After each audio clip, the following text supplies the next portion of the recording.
hit him pretty good. We hit him everywhere you could, and he still kept coming.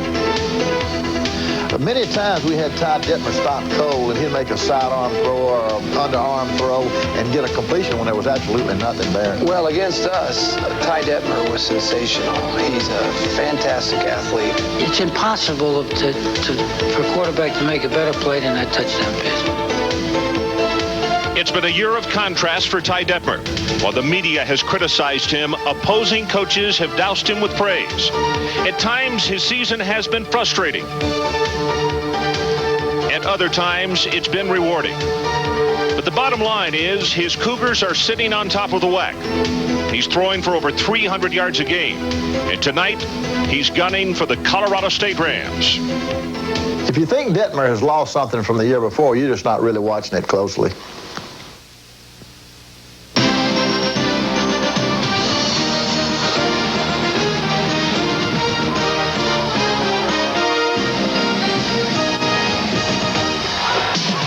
Happy Halloween, everybody. Tonight in Fort Collins, Colorado, as you can see, the spooks, the ghosts, and the goblins are out in mass. Cold? Well, they can't feel it. This is a big night. For the first time in the history of this school, they are playing a night game at Hughes Stadium. Tonight, the Cougars of Brigham Young come calling against the Rams of Colorado State. He throws the ball, he has touch, he goes to second, third receivers. I don't see how he can be playing any better. Well, there's a gentleman on the other side of the field named Earl Bruce, who is the head coach. Enjoyed. Here comes BYU.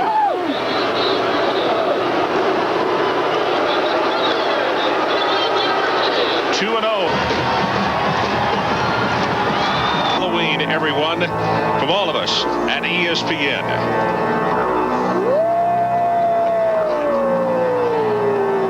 Talent for you tonight, Michael. I think I recognize that person on the broom. You recognize this one. Colorado State, Lavelle, 20 years. This is his 20th at Brigham Young. And these two gentlemen, we found out this week particularly that they are very good friends, that they stay in close touch. Probably not this week, but probably again next week.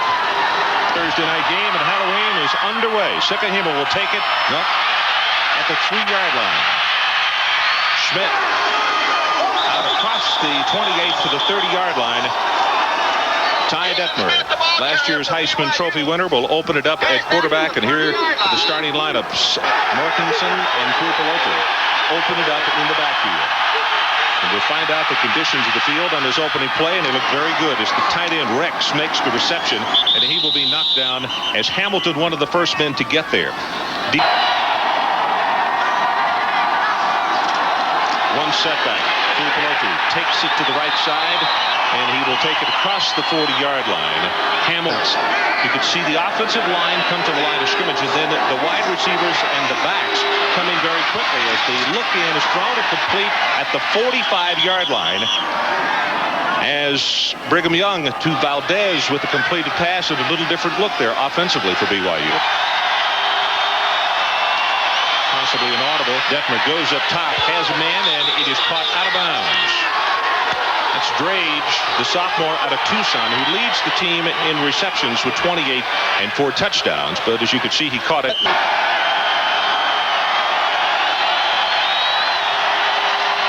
Takes the pitch to Tuipulotu. May comes out in front. Pass is complete again. Matt Suzaki. And he is going to be gang tackled just around the 32-yard line. As BYU having success throwing the football, Colorado State must pressure Ty Detmer. I wonder what Matt Suzaki's thinking about. He is from Honolulu. He doesn't experience these kind of temperatures very often. 3-step drop. He's going to go up on top, but he's got him there. It is knocked away, and it's a nice defensive play. The line to make is the 23-yard line of Colorado State. Blitz coming from the outside. That pass is complete, enough for the first down, and Drage breaks it off, and he will score.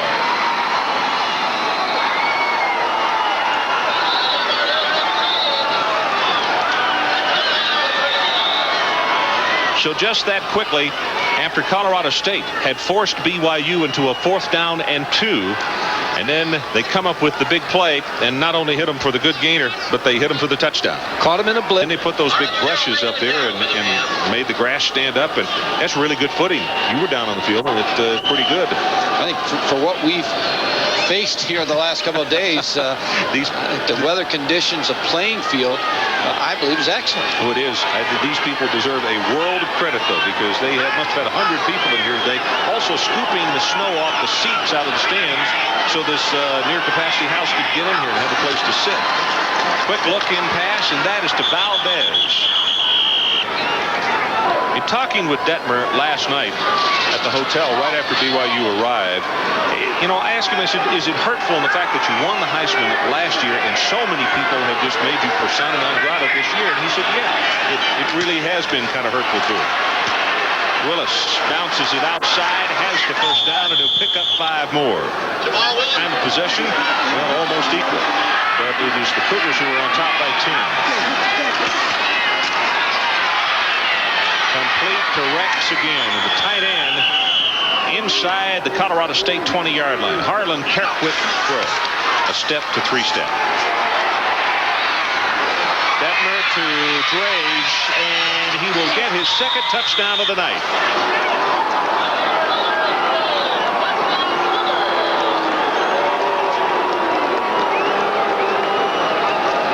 Ty Detmer may go after every passing record tonight the way this game's gone. Here you see the route where Eric Dredge comes across the middle. There's no one there. Number 8, Sylvester Mabry, misses the tackle. Eric Dredge gets in the end zone for a touchdown. Ty Detmer's reaction. Dredge now with 3 receptions for 58 yards and his 2nd touchdown. And Detmer, this goes back to what you were saying and Bobby Bowden off the top of the telecast and Terry and everybody else. 14 of 18, 213 yards. That's about as accurate as you can be. That extra point is good, so let's take a break. Brigham Young at 20-3. Colorado State in college football. Brigham Young seemed to pick up nothing but treats as Ty Detmer threw for well over 300 yards and 3 scores in a 40-17 blowout of the Rams. Better going for the first down. If they went for the field goal, it'd be from 42 yards out. We told you at the beginning of the ball game, winds were blowing at 20 to 30 miles an hour. So here we go, 4th and 3. Matt Pike, straight drop back, looks, throws. It's dropped at the 12-yard line. Tedman Brown. Yeah, he had softball from Houston, Texas. Matt Pike did a play-action pass. He had Tedman. Powers past the 30, gets the first down. Weather not a factor as Florida State took on Florida State took on Louisville, rather, but injuries were in the ball game, and the joint was jumping out in Berkeley. We'll show you why coming up on our college football scoreboard. I want to start with the Florida State-Louisville game, the game that saw 5 Florida State offensive starters sit this one out, including Casey Weldon and Edgar Bennett. The Cardinals putting up a fight against the #1 team who have really struggled since beating Michigan. Amp Lee, one of the few backfield guys still in there for Florida State, is a starter, takes it in from 8 yards out, 7-0. 3rd quarter, 13-3 Seminoles. Eric Watts throws the 3rd interception of the day. Terrell Buckley, the first of his 2 interceptions. No high stepping, but he will duck out of bounds. And Florida State in the 4th quarter now has a 30-15 lead over Louisville.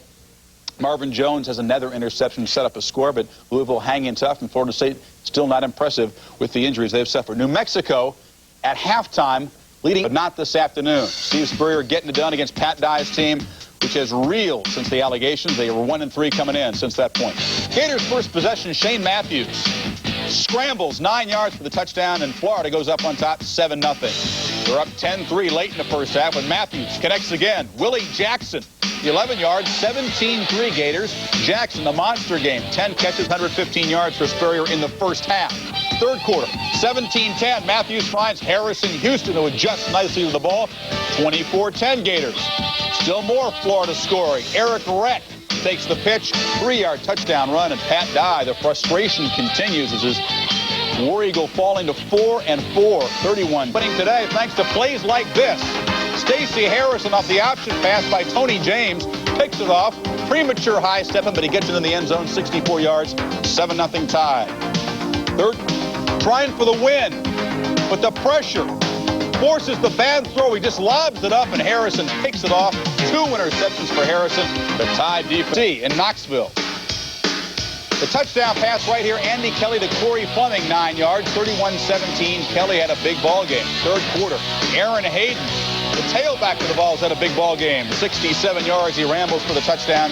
18 carries, 169 yards, and 3 touchdowns for Hayden. As Tennessee Hoper's girlfriend is the homecoming queen. Back ever in Division I, they were down at Cal. Cal with just the 1 loss, thinking maybe if they go 10-1, they can go to the Sugar Bowl or the Fiesta Bowl. They want to go New Year's Day, and they really want to beat the hated Trojans. Russell White is talking about how much he hates the Trojans. Makes the touchdown run here of 72 yards to break the 7-7 tie. After the 2-point conversion, it was 15-7. Cal drive it again in the first quarter. Mike Pulaski fakes the option. It's the fumble Rooski. They call it the Sugar Rooski because they want to go to the Sugar Bowl. I figured it'd be worth some lobbying right there. Eric Mullen, the right guard, picks it up, rumbles in, set up a touchdown, and yes, they were loving it in California. Third quarter, Cal up 42-14. Pulaski hits Sean Dawkins for the leaping 34-yard touchdown. Dawkins' 3rd touchdown catch of the day. It's the most points ever scored against USC, 52-30. Russell White runs for the most yards ever against the Trojan team, 229 yards on the ground. And California is headed for a 10-1 season if they can beat Stanford at the end of the year. That will be throughout the years, including Hayden Fry, have had a lot of trouble beating Ohio State. 21 out of the last 24. The Buckeyes playing the Hawkeyes, who were honoring the slain students in Campus Massacre with the all-black helmets today. Second quarter, 7-7 tie. And Matt Rogers, the touchdown pass to his tight end, 61 yards. And Iowa, with the PAT to come, led 13-7. This is the extra point after the 49-yard touchdown. Greg Biekert picks it up, starts to run the football, and he has enough presence of mind to start weaving. He knows he doesn't have the speed to outrun Johnny Mitchell, so he weaves around the football field and is able to pick up some blockers, but also avoid some tackles because he weaves back and forth and picks up a key 2 points. All right, now that was one block in the ball game, but there was one more. Kick. First of all, the fact that it's blocked by Greg Thomas, number 27, gets his left arm on it, but the fact that Colorado used their timeouts to keep the kicker on the side of the field, but there were snowballs run and oranges falling just before he kicked the ball, had to affect his concentration a little bit. So Colorado 19, back to you. Panthers have simply fallen apart since the 5-0 start. The schedule gets tougher, and they have slid downhill. Homecoming in Chestnut Hill. The Eagles, 10-6 lead in the second quarter, when Glenn Foley adds to that by finding Pete Mitchell. Great catch there, 14 yards, 17-6 BC. Then Foley scrambles out of the pocket. Looks for Clarence Cannon. He gets wide open. 16-yard touchdown. BC up 24-12. They are rolling now in the fourth quarter with Darnell Campbell. Takes it in from 23 yards out, and Boston College blows out Pitt. The 4th straight loss, 38-12, and the Eagles have recovered a little bit.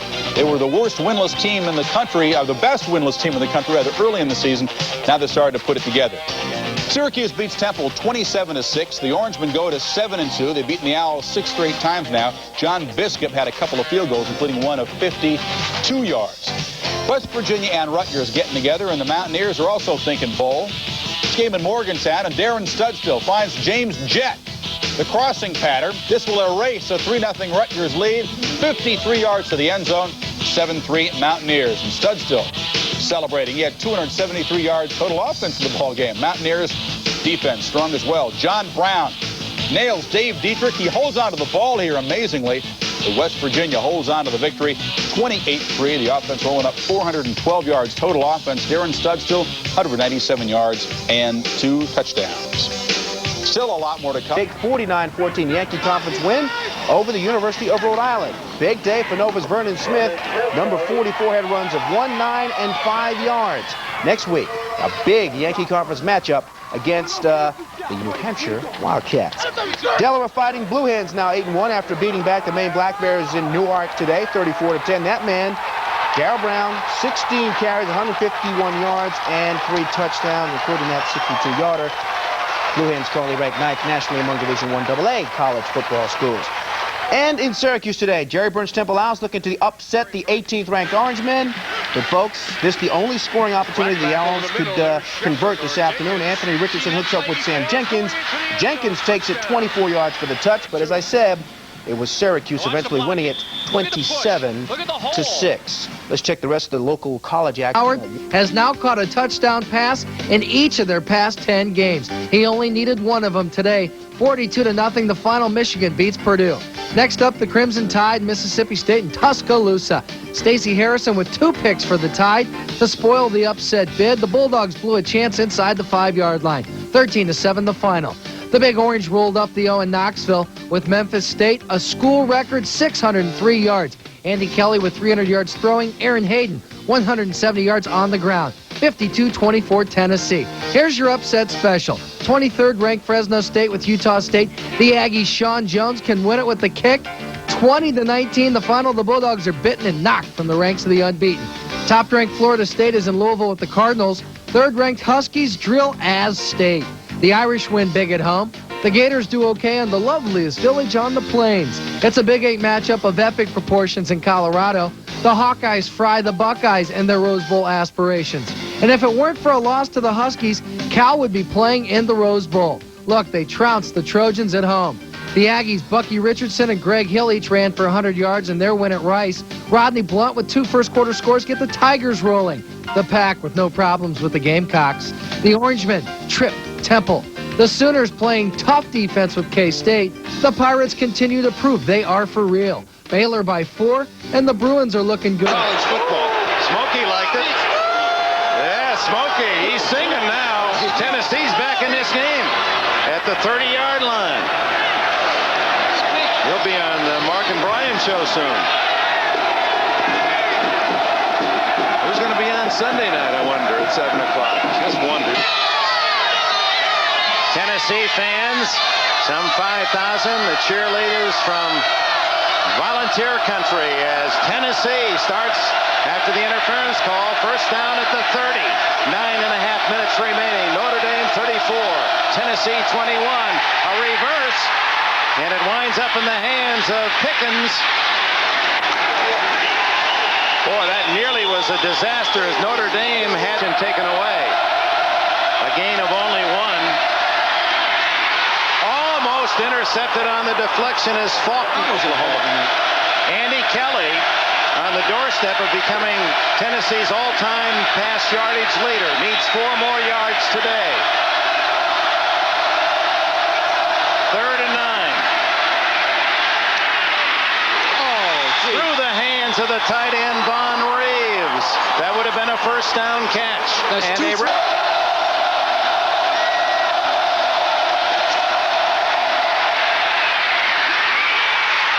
First and goal for Tennessee. Corey Fleming's catch, and that puts Andy Kelly ahead of Jeff Francis, all-time in Tennessee history, as he passes Francis's 5,867 career yards. Andy from the 4-yard line. First and goal. Aaron Hayden. Touchdown, Tennessee!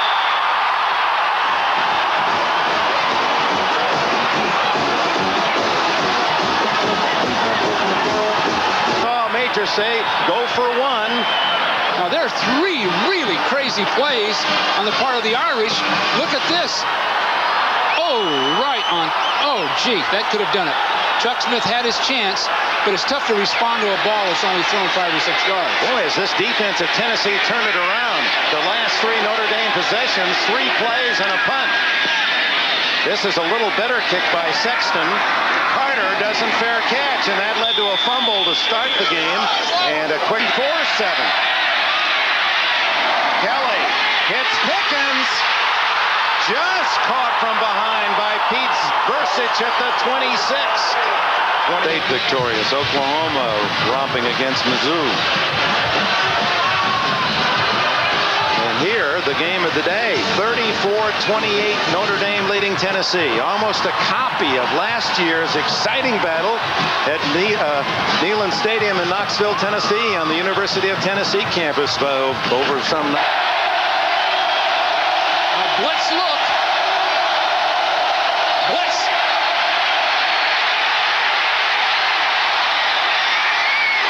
Broken up by Jeff Burris.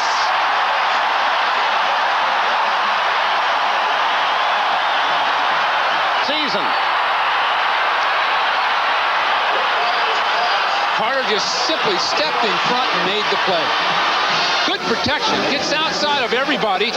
He's been real accurate throwing, running left and throwing, but now he's just forcing the ball in. But Notre Dame has left their game the last 2 possessions.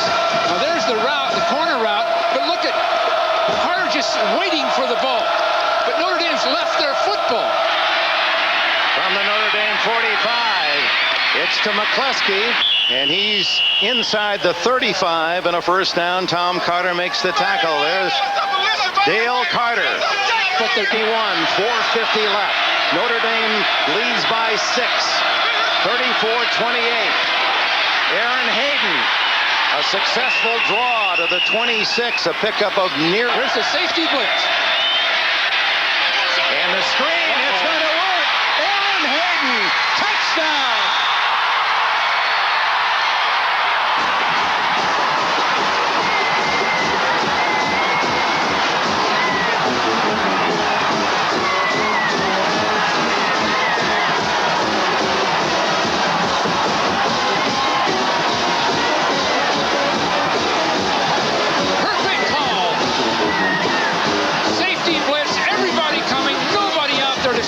And Kelly had the poise to hold the ball until everything's set up. Excellent call. Excellent call. And now John Bexford. It's tied 34-all to give Tennessee its first lead.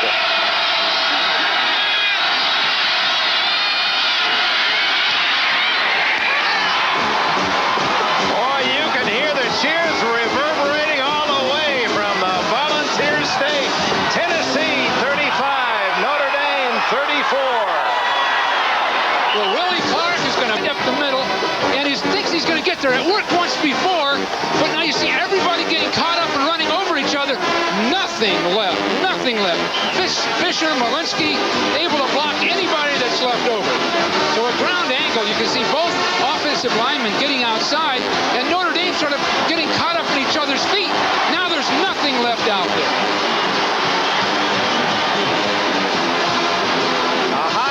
For Johnny Majors, his team down 21-0 early, 31-7, and they battle back. And here with 4 minutes left, it's the Volunteers 35 and the Irish 34. Fourth quarter in the dusk at South Bend, Indiana. Tennessee trying to fashion a remarkable upset and a great comeback. Meyer, running like a fullback, has a first down at the Vol 43. First down, Notre Dame. Tennessee 43. You see the time remaining. A draw to Brooks. And he's to the 36-yard line, and the Irish fans are on their feet here in South Bend. In fact, most of this crowd standing now as this drama builds. 1:47 left. Well, Notre Dame has speeded up everything to make the most of the clock.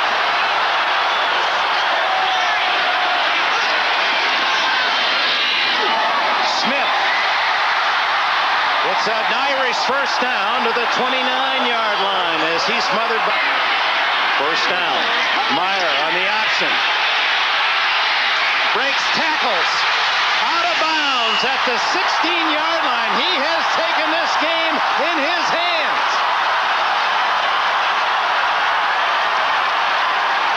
Meyer's got excellent speed, and it doesn't show up until he wants to. 1:11 left.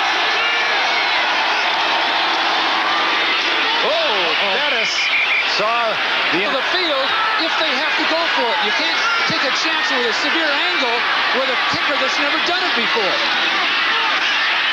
Meyer throws it low to the intended target, Ray Griggs.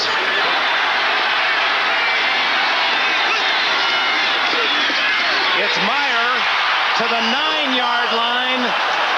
Again, it brings up fourth and about 3. Ernest Fields to the National Association of Students and up Rob Leonard out of Jim Sexton's hold. It will be 27 yards. Miss, it's a victory. Tennessee make Notre Dame wins. It was partially blocked. Tennessee 35, Notre 34.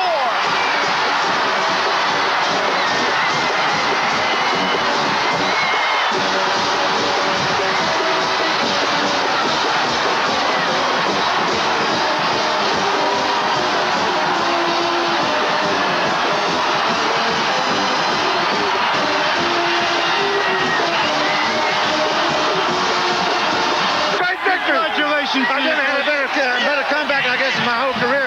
I didn't. The players did, of course. All right, thanks, Coach. Dick Enberg, back to you. Stay tuned for Jock Spots, NBC Sports Special. For Bill Walsh, Sean Dockery, Dick Enberg. Good night, everyone. The comeback. 47-7. Penn State is 8-2. Tony Sacca, the quarterback. Total domination. He threw a TD, ran for one. TD toss here to Kyle Brady. Sacca 13 of 18, 198 yards. He became Penn State's all-time career leader in passing yardage. Richie Anderson, 96 yards on the ground. Gets in from the 11. Told you got in. Penn State 47-7 over Maryland. Now, Notre Dame has no shot at the national title after losing at home 35-34 to Tennessee. Remarkable game. Notre Dame led 21-0 early. They were up 31-7. Final seconds first half. Irish looking for 3 more, but the momentum swing on the blocked field goal. Floyd Miley comes out of there. 85 yards later, he's in the end zone. And it's a 17-point game at the half, 31-14. Notre Dame up, but as I mentioned, momentum swing. Tennessee took the lead just over 4 minutes left in the game on the Andy Kelly little flip to Aaron Hayden. 26 yards, so it's 35-34 Tennessee. But final play of the game, Notre Dame chance to win. Freshman walk-on kicker Rob Leonard, only in the game because earlier the regular kicker got hurt. Leonard missed a 27-yarder. Looked like Tennessee partially blocked it, so Notre Dame gets beat. Top-ranked Florida State by 20. For the record, this was the first Big East Conference game ever played in Philly. Temple 0-4 in the conference. Gimmick play for the Eagles reversed to Jay Clark, and yeah, this fooled Temple. Glenn Foley from Cherry Hill East threw 3 touchdown passes for BC. This one 36 yards to Keith Miller. 38-13 Boston College over Temple. Temple at Rutgers next week. Penn and Prince fumbles, 2 interceptions. This one fourth quarter. Jim McGeehan picked off by Marvin Williams. McGeehan did throw a touchdown pass, 16 yards to Damon Young. Less than 2 minutes to play to close the 17-12. Penn successfully recovered an onside kick but couldn't score again, so they lost 17-12. In the Yankee Conference, Villanova punt formation for Nova's Pat Smith. The snap, Smith fake putting the ball behind him. Those gimmick plays, I love them. 38-yard play for a score. Nova forced 9 turnovers. They had 6 interceptions. Oren Solomon will pick one off here. Villanova coach Andy Talley called this his biggest win ever at Nova. Villanova looking good for some postseason play. Mentioned Temple Rutgers next week. Rutgers loses to championship chase up on Penn State 21-7 at halftime. The Nittany Lions came back and won that ball game. Similar situation today. It looked like a nice day in South Bend, but it was cold and windy. And in the first half, Andy Kelly with some problems, picked off by Tom Carter. Turnovers have killed Tennessee all season. Notre Dame leads 14-0 as Carter takes it back 79 yards. Longest pick return in 10 years for the Irish. The Vols are in deep, deep trouble. They are down 31-7. Then the turning point. Craig Hager's kick is blocked off the butt of Jeremy Lincoln. And Floyd Miley picks it up out of the rugby scrum there, and he swerves and curves and gets into the open field and rumbles and gets some downfield blocks and barely gets it into the end zone. Touchdown, cuts it to 31-14. It sparked the Vols big time, and Craig Henry, the kicker, was hurt in the play. Key. 34-28. They've come all the way back within 6 in the final minutes. Andy Kelly catches the Irish defense in a blitz, and Aaron Hayden scampers into the end zone. 35-34, Tennessee with a point. But Meyer drives the Irish down. And then Rob Leonard, the substitute kicker with Hendrick out, gets the bad snap. The kick is partially blocked. And Tennessee escapes with a huge comeback, dramatic victory over Notre Dame, 35-34. It's the biggest lead Notre Dame has ever blown at home, and Johnny Majors has beaten the Irish with the second team. The only coach ever to do that, Notre Dame, loses their home finale after blowing a big lead for the second year in a row and drops out on the national championship chase.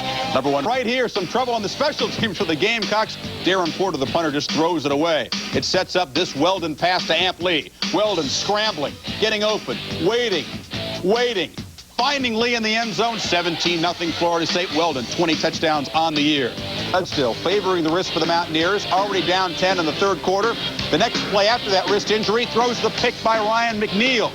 The Hurricanes set up at the Mountaineers' 32-yard line. Then Stephen McGuire back off the injured list, busted up the middle. Miami up 20-3. Early fourth quarter, West Virginia puts together a long drive. They hung in this game. Dennis Erickson said he was nervous until the fourth quarter, but on the fourth down play, the pass just bounces in there. And then later in the fourth period, Gino Torretta takes it in from 1 yard out. Miami did not have a single play longer than 22 yards.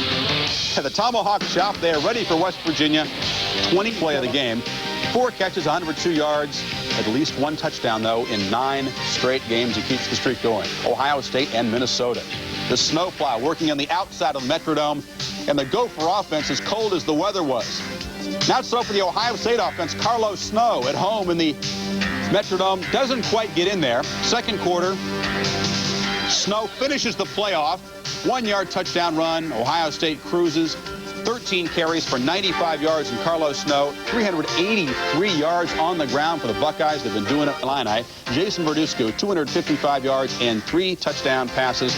And Michigan State wins their second ball game in the quarter. It's 14-10 Cardinal. Stenstrom looking for John Pinckney, who's open deep. Look at the circus catch. Takes it away from the safety. 66-yard touchdown pass. The Cardinal up 21-10 over the Bruins. Tommy Maddox cannot believe it. His team, his offensive team, held to just 10 points by Stanford, 27-10. The mascot showing nice camaraderie, but this was an ugly Penn State beating. Richie Anderson scoots in from 11 yards out, 7-0. Anderson 73 yards in the first quarter alone. Then Tony Sacca on the play fake finds big Kyle Brady, 14-0. Sacca broke 2 Penn State career records held by Chuck Bucina in the fourth quarter. O.J. McDuffie. It's already 33-0, and McDuffie showing a lot of the team speed that was the factor in this game. Penn State, a fast team. Maryland, a slow team. The fast team usually wins. The Terrapin couldn't bear to look. And then Maryland stopped. Look at the hit right here. I mean, Brian Moser sticks it to Mike Hobson, adding injury to insult. 47-40. Penn State rolling over Maryland, one of the most lopsided series, 31-1-1 in favor of the Nittany Lions. Furman and Georgia to be a big game at the beginning of the season. So the fortunes of both teams collapsed. David Klingler's not had the greatest of years, but he throws a touchdown pass right here to Tiandra Sanders, 6-0 Houston. Klingler breaking Andre Ware's record, 76 touchdown passes in a career. Rough day for Klingler, though. Sacked right here by Bo Robertson, sacked 4 times until Roman Anderson comes on with Texas leading 14-13, boots the field goal. Anderson's 401st point, an NCAA all-time record, and Houston beats Texas 23. Conference career record, 76 touchdowns. Right here, Chip Hillary for Kansas, with the Jayhawks already up 10-0. Scrambles, gets open, goes 34 yards. The Jayhawks in the hideous blue uniforms take an upset at 17-0. Second quarter. Calvin Jones comes out of no-name. Calvin No-Name Jones takes the pitch, gets it into the end zone, cuts the Kansas lead. Jones playing because Derek Brown got a finger in the eye and couldn't go. And Jones, the freshman, making a name for himself. Where has this guy been? A third-string tailback? Any coach in America would love to have this guy starting. Jones just keeps running. Third quarter, takes the pitch, goes in from 9 yards out. His third touchdown. The Huskers storm back and lead 24-20. Third quarter, Jones is still going. The 1-yard plunge. Jones again, breaking tackles, gets down the sideline, 68 yards for the touchdown. That one is 5th of the day. The Huskers, after going down 17-0, are up 38-23, and Calvin Jones here one more time. Why not? He sets the school record for touchdowns in a game with 6. The old record was 4 by a lot of players. They've had a lot of great backs there, but the freshman, an absolute sensation coming in. He still never started a game. 59-23. The Huskers pointing toward that Oklahoma game on early season losses to UCLA. They also lost to Florida State and Penn State. Ty Detmer's Heisman chances washed away instantly. But since then, they've been playing good football, and Detmer's been having a sensational season. Better stats than last year in the Heisman year. A lot less interceptions for Detmer. They're playing Wyoming here, looking to impress the folks around the country, and they're headed for the Holiday Bowl. First half, BYU already up 14-7. Detmer finds Mika Matsuzaki. Gets at least 1 foot down for the touchdown. 34 consecutive games in which Detmer has thrown a touchdown pass. 28-7. Then Jamal Willis, the reverse to Matsuzaki, gets a screen from Detmer. Not really much of a block, although Ty does chug downfield there. Touchdown of BYU, rolls 56-31. Detmer, 2 touchdowns passing. He also ran for 2 touchdowns, and he breaks Neil Lomax's record for career total offense in the NCAA. Now to Colorado State and San Diego on the West Coast. A 4-game losing streak. And Alex Van Pelt finds the tight end Dave Moore, 38 yards for the touchdown. And the Panthers in the first quarter have a 7-0 lead. Then just before half, Van Pelt again looks for somebody, decides to keep it. 17-10 Pittsburgh. They go on for the 22-17 win. The small crowd in Pitt Stadium watches as the Panthers go 2-6-4. They also have the 6 wins to qualify for a bowl. But will a bowl want to take them? They have to close against Penn State, and they will be a big underdog in that. Yes, Larry Smith says, come on, guys, fix it. All right, there you go, USC. At least they got that right. Speaking of the end zone, here's a guy who got to know it well today, Bino Bryant. He plays for the white and purple Huskies of Washington. He's still going, 55 yards, 7-0 Huskies. Late in the second quarter, it's that man again. No, it's not Bino Cook, it's Bino Bryant, twisting his way to the other end zone from 7 yards out. He likes that just as well, 14-0 at the half. Second half, the Husky D dominated. Andy Mason says, hello, to Deion Strother. USC had no total yards, 0 zilch in the fourth quarter. When looking for the... Howard is gone. A little walk in the park. A lot of this all day, friends.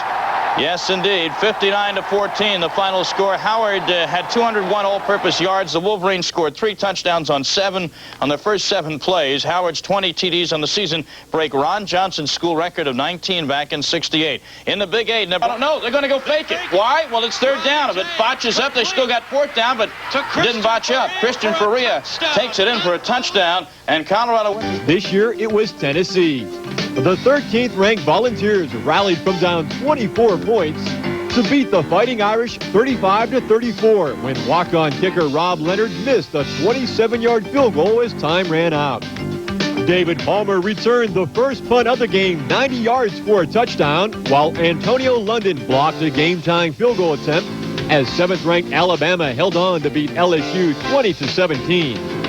Number 10, Penn State improved to 33-1-1 against Maryland as Tony Sacca became the Nittany Lions' all-time leading passer in a 47-7 trouncing of the Terps. The best game-winning play of the day came when 14th-ranked Colorado faked the field goal with 6 seconds remaining.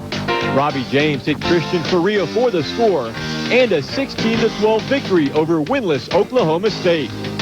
Top-ranked Florida State and number 2 Miami each won to set up next weekend's showdown between the two teams. Washington continues to smell roses. Michigan mauled Northwestern. Florida continues to celebrate after the world's largest outdoor cocktail party. Iowa beat Indiana. California kept its major bowl hopes alive. Redshirt freshman Calvin Jones ran for 6 scores as Nebraska crushed Kansas. Clemson took care of the Tar Heels. Virginia waxed North Carolina State. Oklahoma beat up on Missouri. East Carolina won again. Ohio State rolled over Minnesota. Stanford beat the Bruins, and BYU had no problem with Wyoming. Kenny Virginia. Then the Cavs found out plenty of time for their quarterback. Already up 14-3. Blunden gets Larry Holmes cutting across. Makes it 20. Pressure up front. It was coverage in the secondary that forced him to throw it away. Quick drop, throws it right side. A little lunging catch by Harrison Houston, who fights down to the 30. That was a hitsy play. Yep.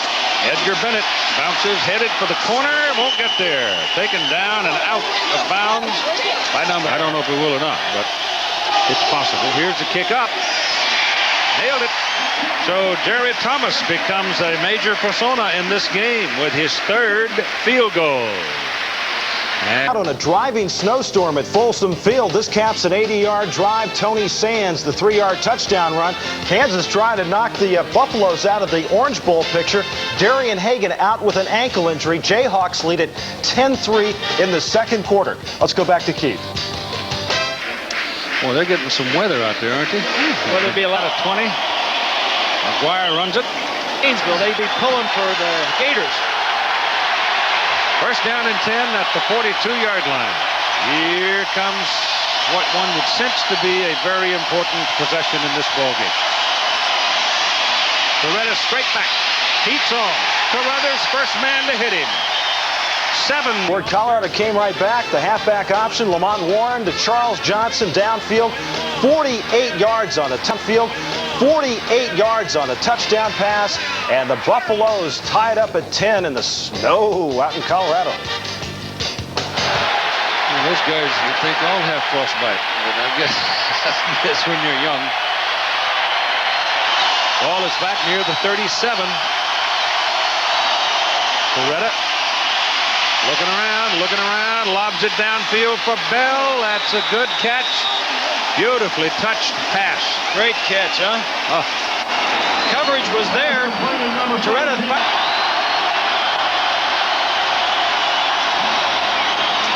McGuire. They put him out on long two. McGuire's got it. Runs right over a man. Takes it all the way down to the 15-yard line. I mean, he just flat ran.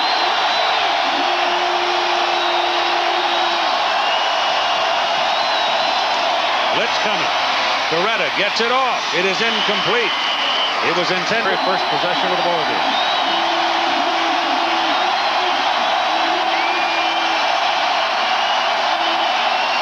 McGuire. Whoa, he ran into number 55, Marvin Jones. This is a very long 6, close to 7 yards.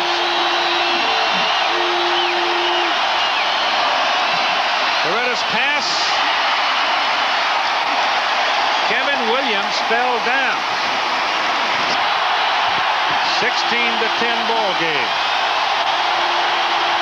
And on 4th down, the Canes are going for the bundle. Coretta back quick, lets it go. Pass is complete. Pass is caught. Pass is good for a first down and goal to go at the 3-yard line to Horace Copeland. Game, he has it. Maybe a yard from the 3. McGuire, a half a yard. A yard and a half, close to 2 yards away from the goal line with Jones in the backfield. Larry Jones, he has it. He's got a touchdown. Miami has scored.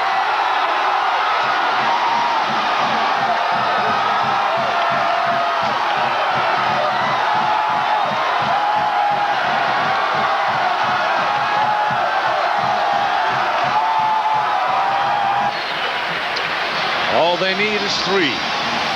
Their history in place kicking has not been pronounced. Weldon coming to the ball, 13 of 21 for 176 yards.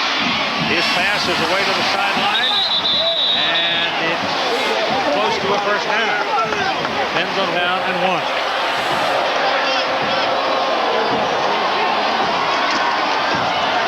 They give it to Amp Lee, and he cuts back in to pick up the first down up at the 33.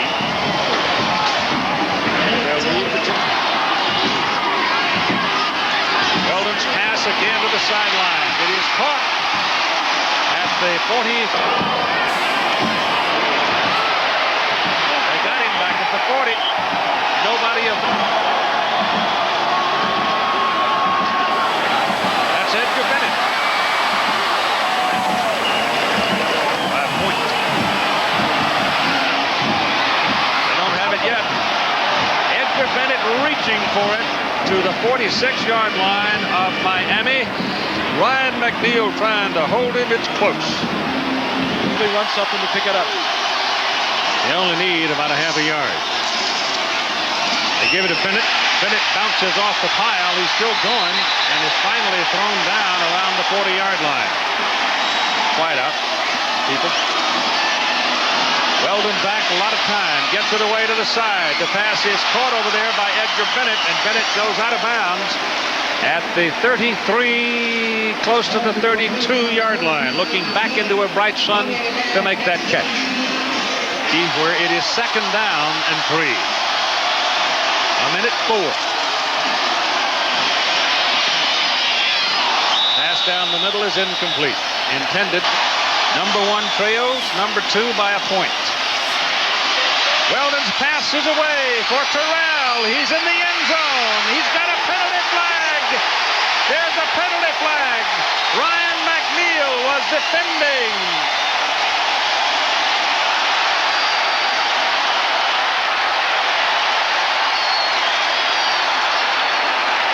College football, it is marked off from the line of scrimmage, not down near the goal line.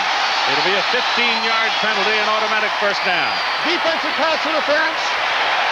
First down. Well, this is the setup you were looking at a little earlier and talking about. That's legal.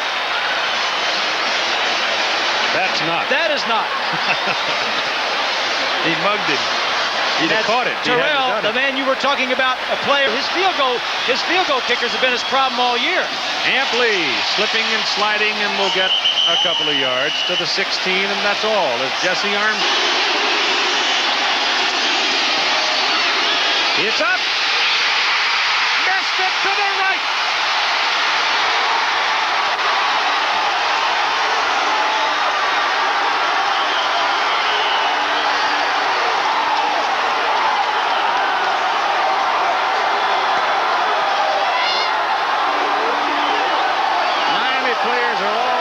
Field.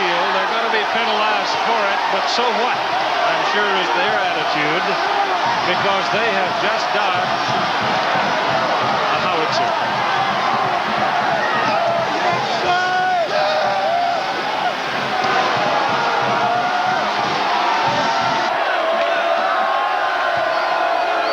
How close was that, huh? Whew. Ray Ballard has never won. Touched his knee, then threw the ball up in the air, and the prancing and dancing is on. Miami Hurricanes all over the field at Bill Campbell Stadium. The clock ticks into history. Your final score, Miami 17, Florida State 16. Duffy, and then with the extra fullback as the blocker, they went to the right with Richie Anderson, who has stepped up as the Penn State tailback, diving into the end zone against Notre Dame, and Craig Fayax, extra point, made it 7-0. Back live now, second down for Penn State. Here is the handoff to Anderson. Anderson exploding to the midfield. He'll break free against Notre Dame down the sideline. The defender with the angle. Willie Clark gets him out of bounds.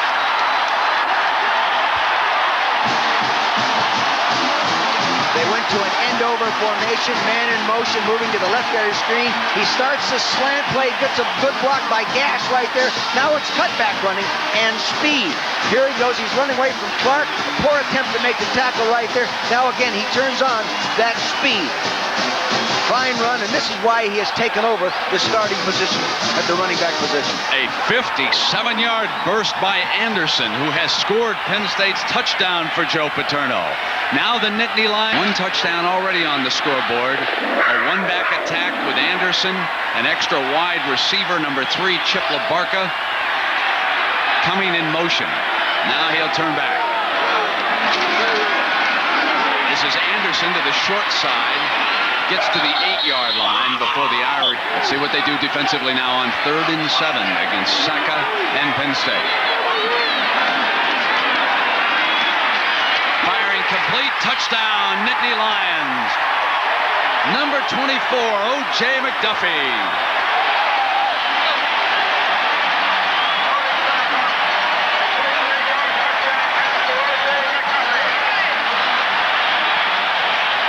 For the Irish.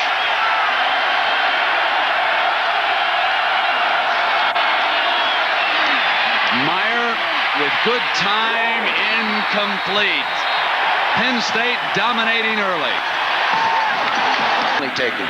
Well, he does. His ball's not pretty, though. It's kind of wobbles. But it doesn't lose velocity. It's still going. He throws a heavy ball. In fact, they call it the Scud missile. Well, Saka handing off to Anderson. The offensive line blew open a hole on the right side, and Anderson got to the Irish 45 before Demetrius Dubose tackled him. Yards, 1 touchdown already against this porous Notre Dame defense. Saka rolling right, buys time, complete to McDuffie. Outstanding baseball player, but he's not going to play baseball this spring. Going to continue to concentrate on football. Anderson to the 25. Anderson is out right now. 3 wide receivers. Gash gets daylight on the left side to the another. Now, how about this Penn State attack so far? Wow. A nice fake to Anderson, deflected, incomplete. Under pressure that win. Kansas standing up for Coach Glenn Mason. This is 2nd and 10. Quarterback draw. And big, strong Tony Sacca, who's 6'5", crashes inside the 10 and close to that first down. Sacca. 2 touchdowns, 14-0. Moser and Gash. Now, usually they'll run to the Moser side. They do again. They angle for the first down with Anderson. Just short of the 31, or was it 35-34? And now they have given up 2 touchdowns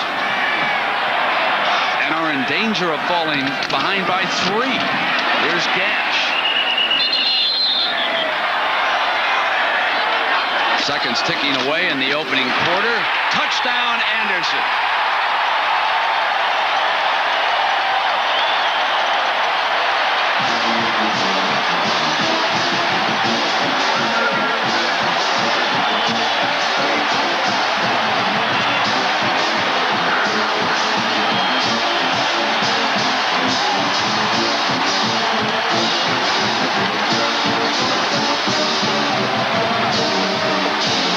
Carries, 93 yards and 2 touchdowns for Richie Anderson.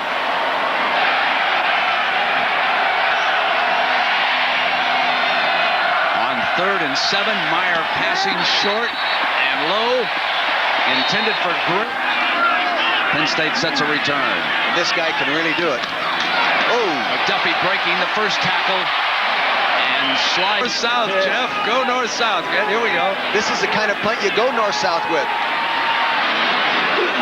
It's his own man. Breaks that stop and gets to the 30-yard line.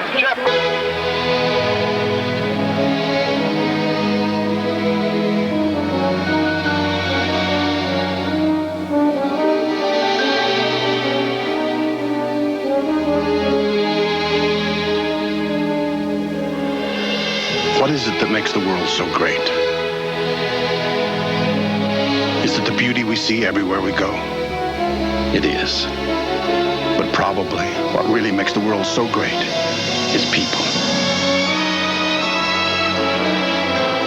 We think the same way about our airline, United. Come see what dedication is all about. Come fly the friendly skies.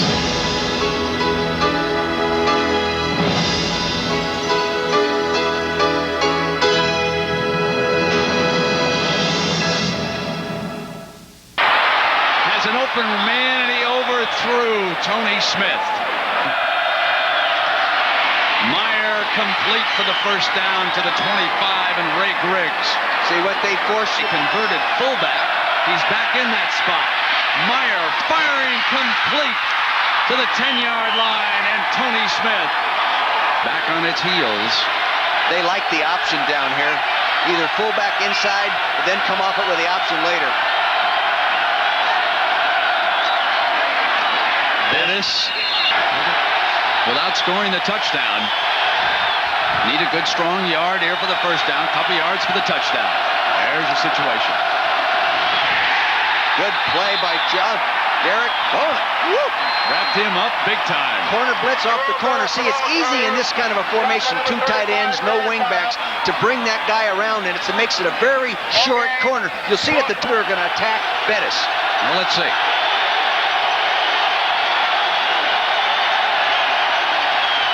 He's got it rolling, throwing to the end zone, and incomplete. It goes over.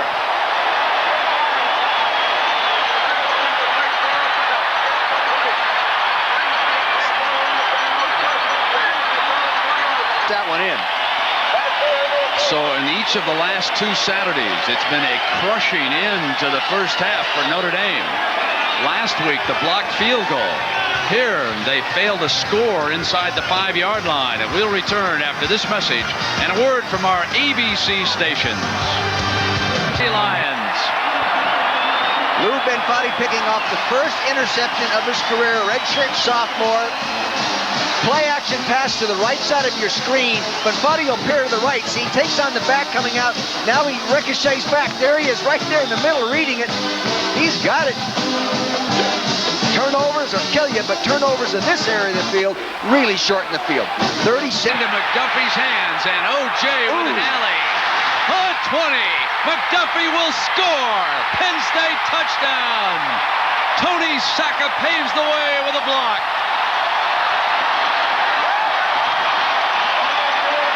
McDuffie has 3 punt returns for a touchdown in his career, 2 this year. Here he runs a reverse in, but the key is not the reverse, it's the block by the big, solid quarterback. You'll see number 19, Sacca, to the right of your screen. He makes a knockdown, cut-down block right there, and that springs the play for the touchdown. Excellent job of blocking, then downfield. Big play. Todd Berger leads it, number 67, and finishes it off. Fayak, his 4th extra point of the day.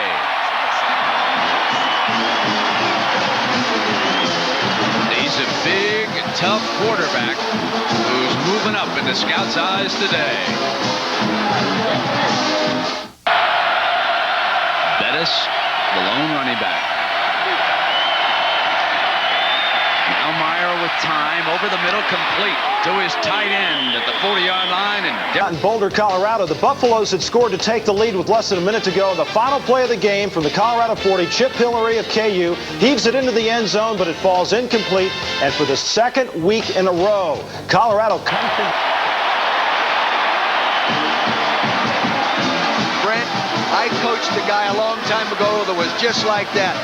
Remember Roman Gabriel in his pro career doing things like this? Here comes Demetrius Bose. He gets him, but he's not getting a 5'11", 180-pound quarterback. He's got a giant there at 6'5", 230, and he can't get him down. Then he turns around. See? No in the grass rule. Fires back. Composure. To the entire Notre Dame family. Oh, that's nice Bettis tackle. Short of the first down. It's 4th and short, 5:42. Certainly in Illini late in the 4th. They'll play Ohio State. That'll be the leadoff of our doubleheader next Saturday. Then most points shutting out Illinois. Ohio State, meanwhile, beating Indiana 20-16. And the question is, why should Florida State fall behind Michigan? They beat them, but it's late in the year, and I think the voters will move the Wolverines up. But again, we'll wait and see. Meyer coming back under pressure, fires. Did he intentionally ground it? He would. Keith Goganis hounding him. Nope. And that is next season at South Bend. Paul Fela in now for the final few seconds of this one. Penn State with a 35-13 record, and Coach Paterno dashing across the field toward that Notre Dame sideline. Searches out Coach Holtz.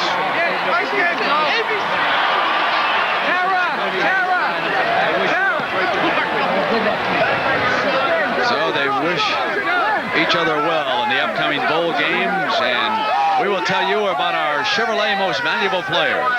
Demetrius DeBose from Notre Dame, the hard-working linebacker, and O.J. McDuffie from Penn State. He was spectacular, and Chevrolet will donate $1,000 to each school's general scholarship fund to reward outstanding students for their academic achievements and to assist those in financial need.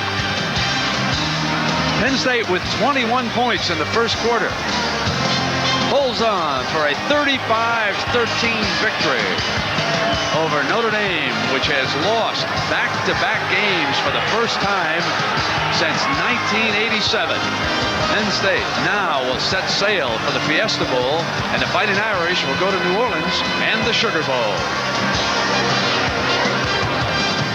Would clinch the Rose Bowl and the Big Ten title. Take a look at this. Elvis Gerbach, 4th quarter, hands to Jesse Johnson, who gave it to Desmond Howard. Who else? And he does his magic act, scoring from 15 yards out. His 2nd touchdown of the day, 22nd on the year, 20-0 Wolverines. The last time that Illinois was shut out at home was in '78. And Howard with his 19th touchdown reception of the year, 13 straight games with a touchdown catch. That is an NCAA record. 5th-ranked Florida, this game down in Gainesville. Florida with the win down past Russell White has gone over the 1,000-yard mark for the second time in his Cal career. Alabama and Memphis State, this game at the Liberty Bowl. Saran Stacy with just 35 yards rushing in this contest. Alabama, a hard-fought win, 10-7. They pulled out against Memphis State, who beat Southern Cal earlier this year.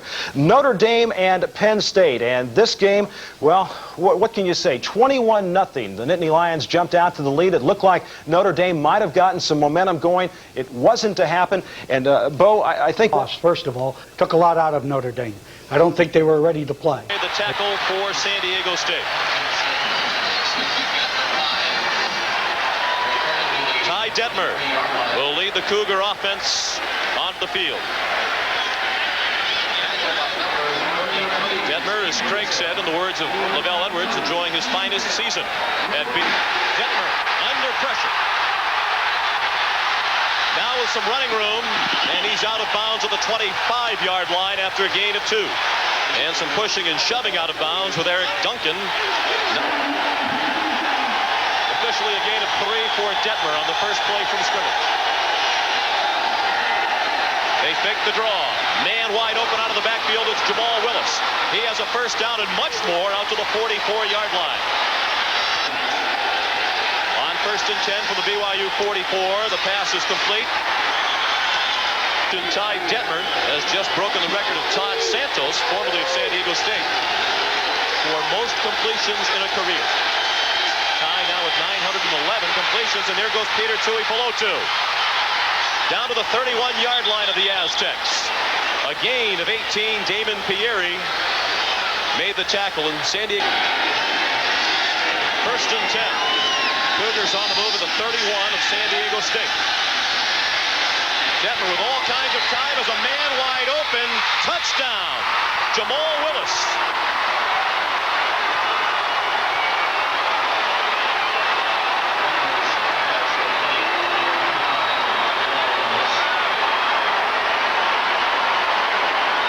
Screen goes across the backfield formation.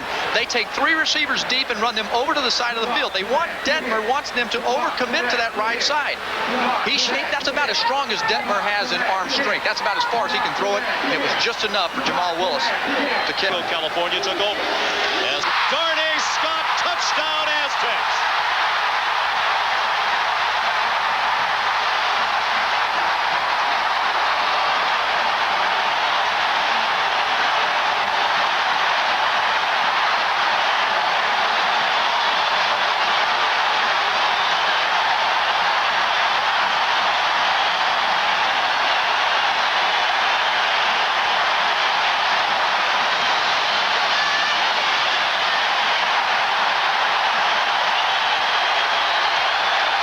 Touchdown pass of the season, 74 yards to Darnay Scott. Darnay Scott is wide to the left side of your screen. He slipped, he takes off and outruns the coverage. San Diego's team speed is superior to Brigham Young. Tony Crutchfield, there's no way he can stay with Darnay Scott or Patrick Rowe. 10 300 meters on both sides of the ball. Patrick Rowe, Darnay Scott.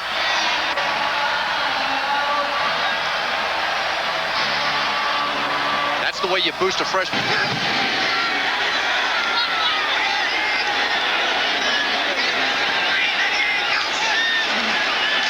And they blitz, and it's dumped off to the tight end, Byron Rex. He has a gain of 5 up to the 45. Bandage all night, and hopefully, though, it won't continue to bleed on him.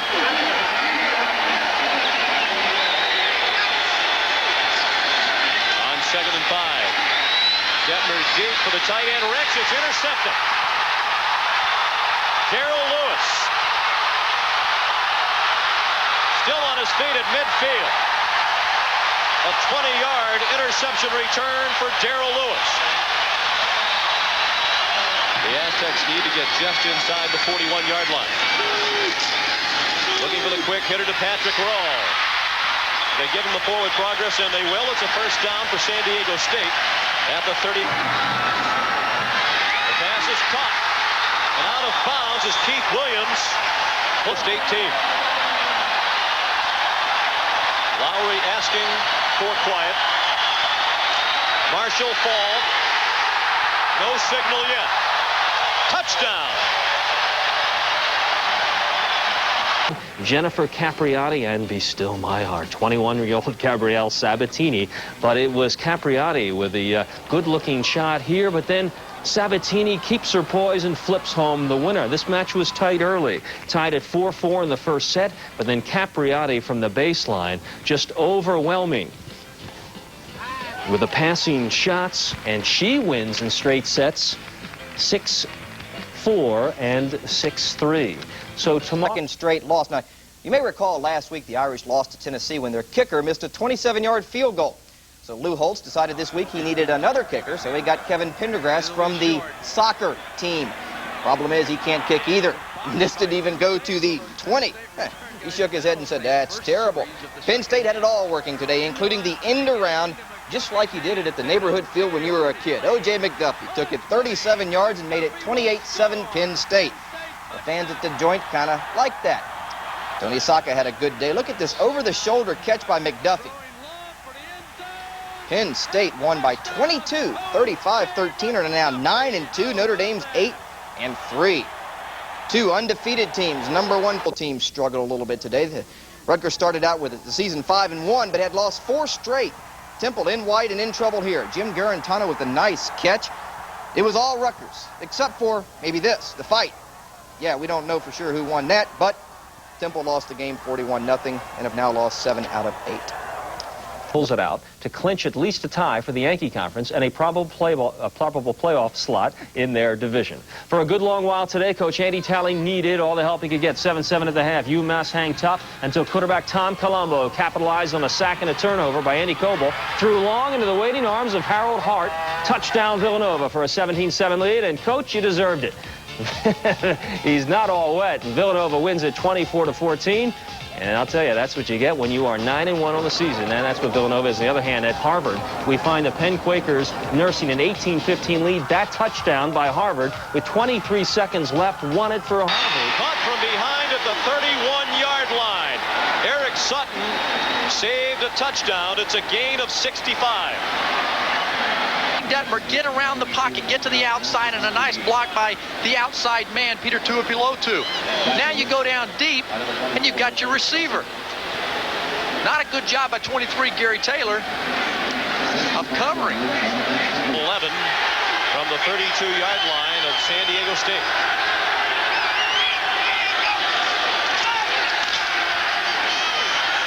Underneath and caught.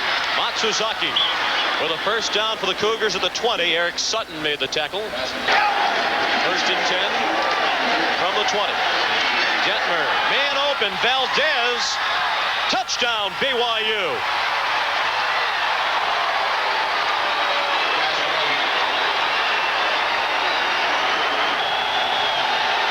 Clark shifted up. And they get the 2 points with the pass to Mark Atuaya. He's a touchdown, San Diego State, 80 yards. Ball covered by a linebacker, and he exploited it.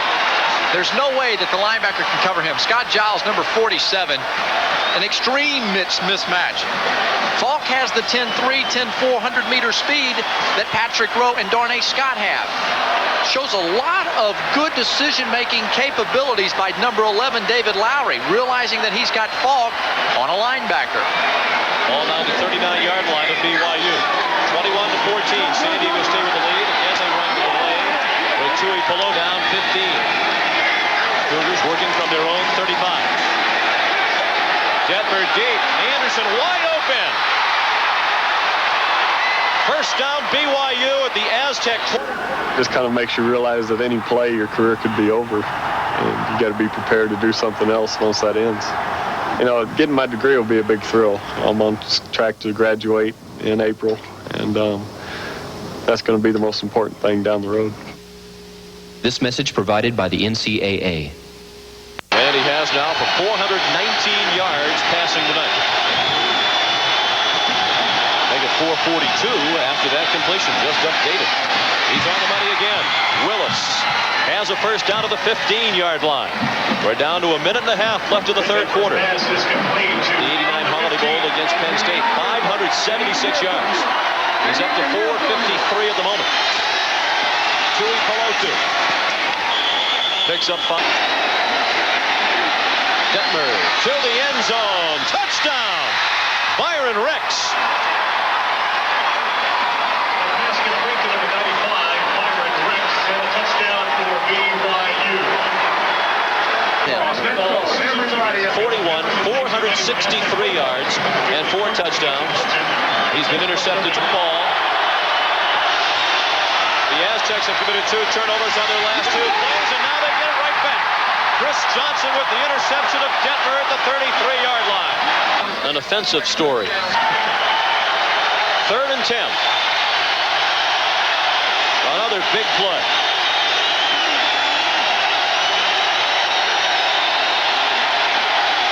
Four-man rush. Detmer complete. First down to Tim Nowatzki, a freshman from Michigan City, Indiana. Of Nowatzki's career.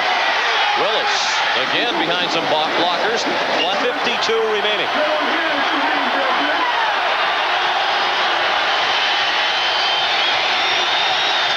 Two tight ends into the game. Tui Pelotu is wide open. He will walk in for a touchdown. There wasn't an Aztec defender within 15 yards of Peter Tui Pelotu. Touchdown for BYU. The Cougars were University 38. 21 points in a row for BYU. On second down, the pass complete. And Harris didn't get much. He was backtracking. They'll give him forward progress to the 47. Well, they have not scored since Patrick Rowe went out of the game. 8:40 to play. Lowry lofts it up. Touchdown, Keith Williams.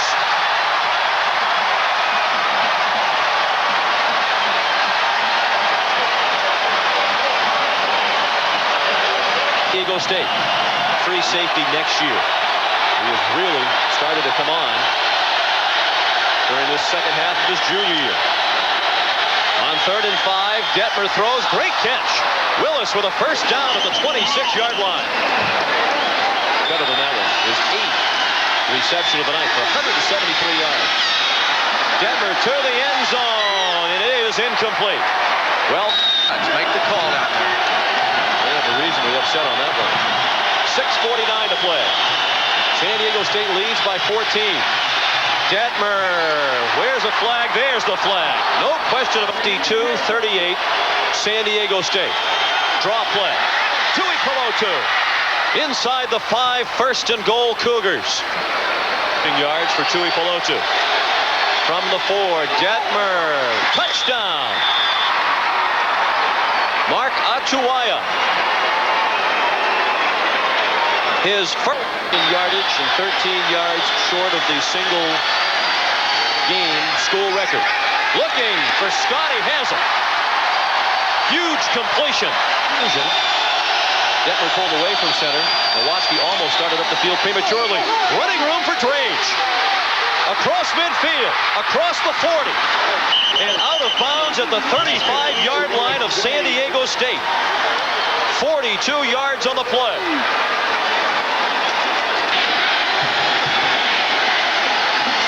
First and 10. Draw play. Tui Pelotu. First down. He did not get out of bounds. They'll stop the clock to move the chains as Tui Pelotu picked up the first down at the 20. With 5:76 in this stadium of the Holiday Bowl at 89 against Penn State. First and 10. Ball spotted at the 19. 2 minutes to play. Draw, Tui Pelotu. Driving down to the 13-yard line. A gain of 6.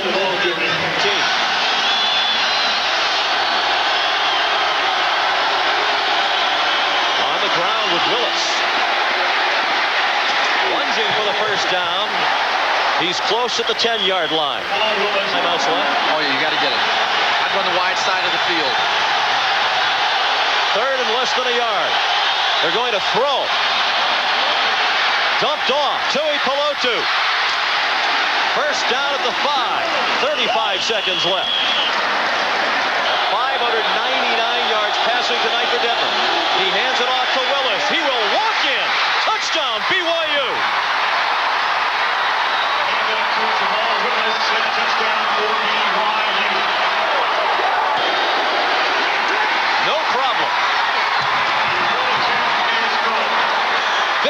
with 30 seconds left.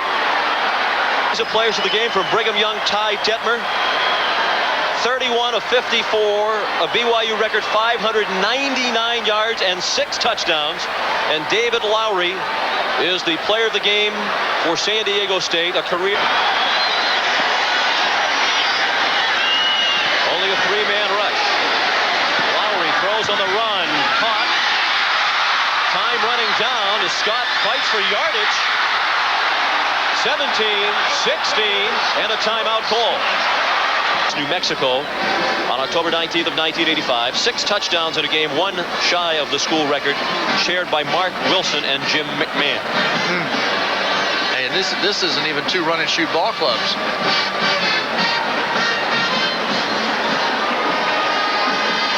There were those earlier in the year who were saying Detmer wasn't as good as people were making him out to be, that he wasn't worthy of the Heisman last year. After a very slow start, he is indeed playing the best football of his career. 16 seconds to go. Here comes the blitz, and Giles gets him. And they stop the clock with 9 seconds to play. So this will rank with any of them.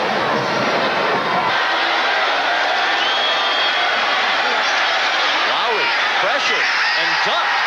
Tried to dump the ball off to Leo Meany, and he lost it, and the game will end in a tie, and that will send BYU back to the Holiday Bowl as the WAC champions. BYU 52.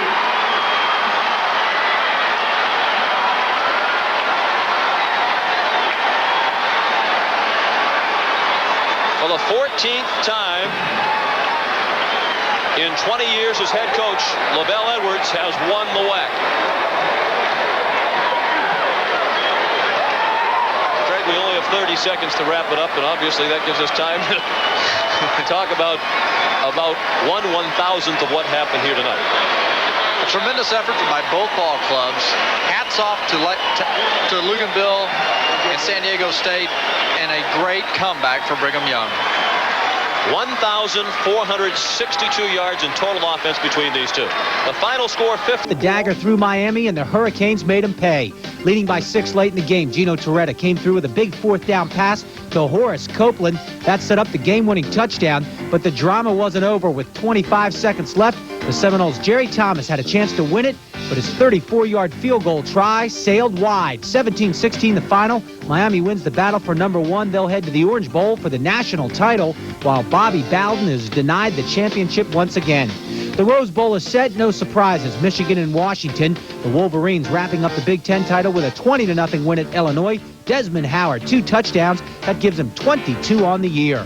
Clemson wins the ACC. The Tigers didn't need the Lucky Rock Saturday against Maryland. They ripped the Terps 40-7. Deshaun Cameron, 213 yards and 1 touchdown pass. Clemson heads to the Citrus, probably against California. Penn State pounded the Irish 35-13 at Happy Valley. O.J. McDuffie, 3 touchdowns for the Nittany Lions. Joe Paterno's club more than likely heading to the Fiesta Bowl against Tennessee. Texas A&M clinching at least a tie in the Southwest with a 13-3 win over Arkansas. Quarterback Bucky Richardson, the game's only TD, dragging 4 Razorbacks across the goal line with them. If the Aggies beat SMU next week, it's on to the Cotton. The Huskies will move to number 2. They're still undefeated after... The Hoosiers eke it out. Joe O'Leary missed 4 field goals and 1 PAT for Purdue. Michigan State, take that. President DiBiagio, 27-24. George Perlis wins by 3 over the Illini. Northwestern Wisconsin, Barry Alvarez, a tremendous year for him. 32-14, they win it. Carolina against Duke, and BYU needed it to go to the Holiday Bowl. But it was Chris Richmond with the pass, and watch the hands by Brian Rowley. 7-0 Utah. It was 10-0 Utah, but then BYU's Ty Detmer goes to work, rolls out and heaves it. Eric Dredge, look at him take it all the way for the touchdown. 97 yards the strike. That made it 10-7, and the Cougars of Lavelle Edwards were well on their way. It's now in the 4th quarter, 48-17. Detmer with 5 touchdowns, 1 run, and Dredge has been his favorite receiver all day. Texas El Paso taking on...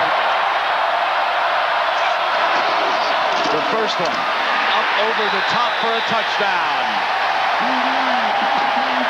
Such a thing in football. Dennis would get it right now. He's chapped.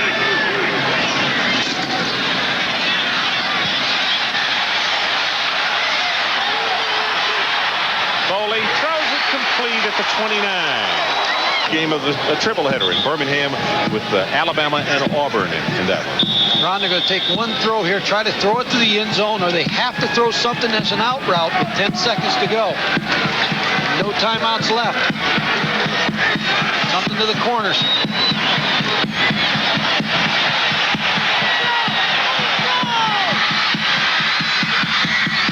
And it is intercepted by Miami.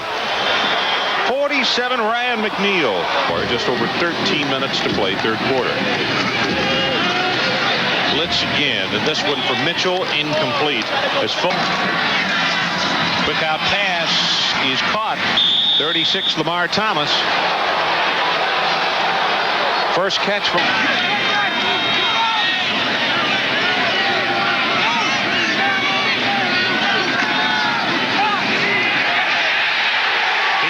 be sacked, and now this is Campbell.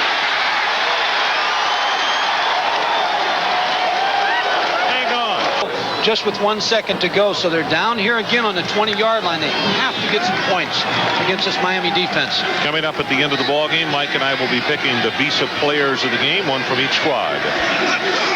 So stay tuned for that. Foley for the end zone. Touchdown.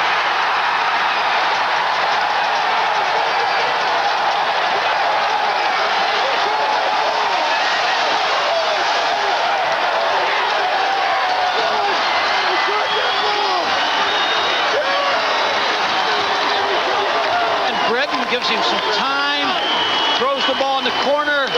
Watch the feet of number 27 to try to drag him for the touchdown. What a catch. We'll be right back. It's something that a lot of people have been talking about all week, and hopefully we can get them again this week. How many times have you seen that play? At least thousands. I don't know. I haven't kept track, but every time I see it, it brings a smile to my face. Called a miracle in Miami, miracle in Boston tonight, Doug. Hopefully. Why not? You know, everybody's pumped up for it. We're totally outplaying them right now, so take it to them. Doug, thank you very much. Ron, he's walking around with a cellular phone. His wife is expecting a child any minute. That's what I understand. And we appreciate him taking time to come on with us. Oh, what a stick at the 19-yard line. Kamara. Waiting a bit to the upcoming Division I AA playoffs. Nova, however, had to work for today's 14-9 victory over Fordham. And if not for this upcoming 5-yard touchdown toss from little Tommy Colombo to Scott Donald with just under 3 minutes remaining in the game, the Cats would have been staring at one of the biggest upsets in school history. All right, let's move on. It's the Temple Owls. Hey, how about this? 37-32 loses to the Akron Zips. This game inside an empty Veterans Stadium today. Owls led at 32-31 with just under a minute and a half to play before Akron's Jeff Schweitzer connected with Harold Robinson for that 48-yard game-winning catch. Temple finishing the season with a record of 2-9. And at Franklin Field, the Penn Quakers close out their season on a positive tip, a 14-13 winner over Cornell. Penn taking a 7-0 lead here, and they go on to win it over the Big Red of Cornell 14-13. Quakers finish with a 2-8 record. In other local action, Dartmouth 10 at the break. This third quarter bomb would make it 28-10, and the Zips were looking to zap the Owls in a big way. But Jerry Faust knew Temple wasn't going to just lie down and take it. The Cherry and White would fight back with all they had. After an Akron snap went through the end zone for safety, Leon Brown would go through some Zip players for a touchdown. Temple took the lead 32-31. Here's a play that sealed it for Akron. Late in the game, Jeff Schweitzer with a perfect pass to Harold Robinson. Robinson with 5 catches for 184 yards. Temple ends the year at 2-9 after falling to Akron 37-32.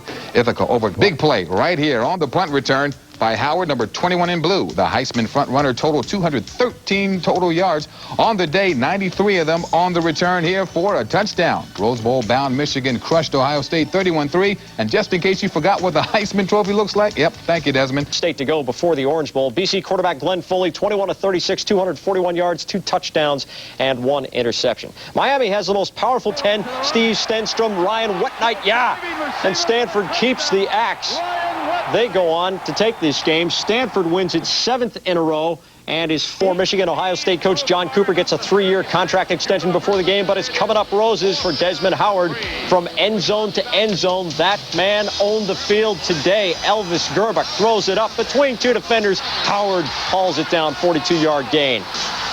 Gerbach's attitude, just fire it out there and let Howard do the rest. The fleet receiver goes around the defensive back, dives and makes the catch. But your daily dose of Desmond comes in this bit of work on the punt return, beginning at the Michigan 7. Howard hauls it past all 11 of them.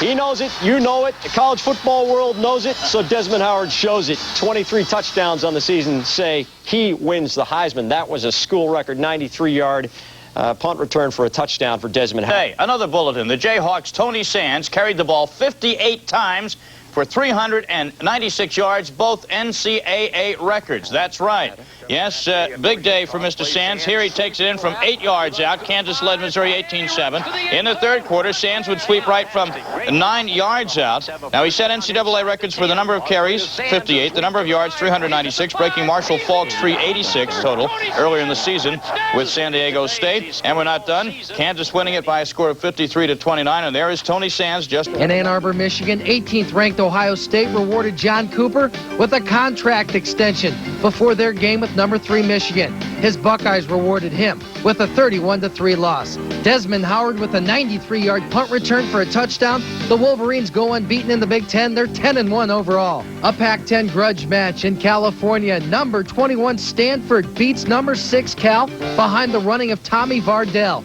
A couple of touchdowns, 176 yards rushing, 38-21 the final. The Colorado Buffaloes will have to wait until Friday's Nebraska-Oklahoma game to see if they locked up an Orange Bowl bid.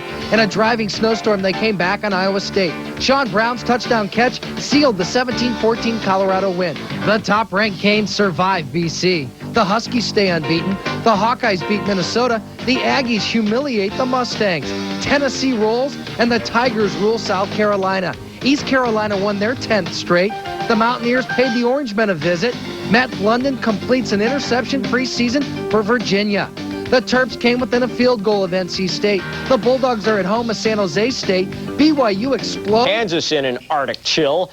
And they played the Refrigerator Bowl today at Iowa State, where the wind chill was -15 and only 2,500 people were silly enough to show up. Ames might as well have been the North Pole on this afternoon.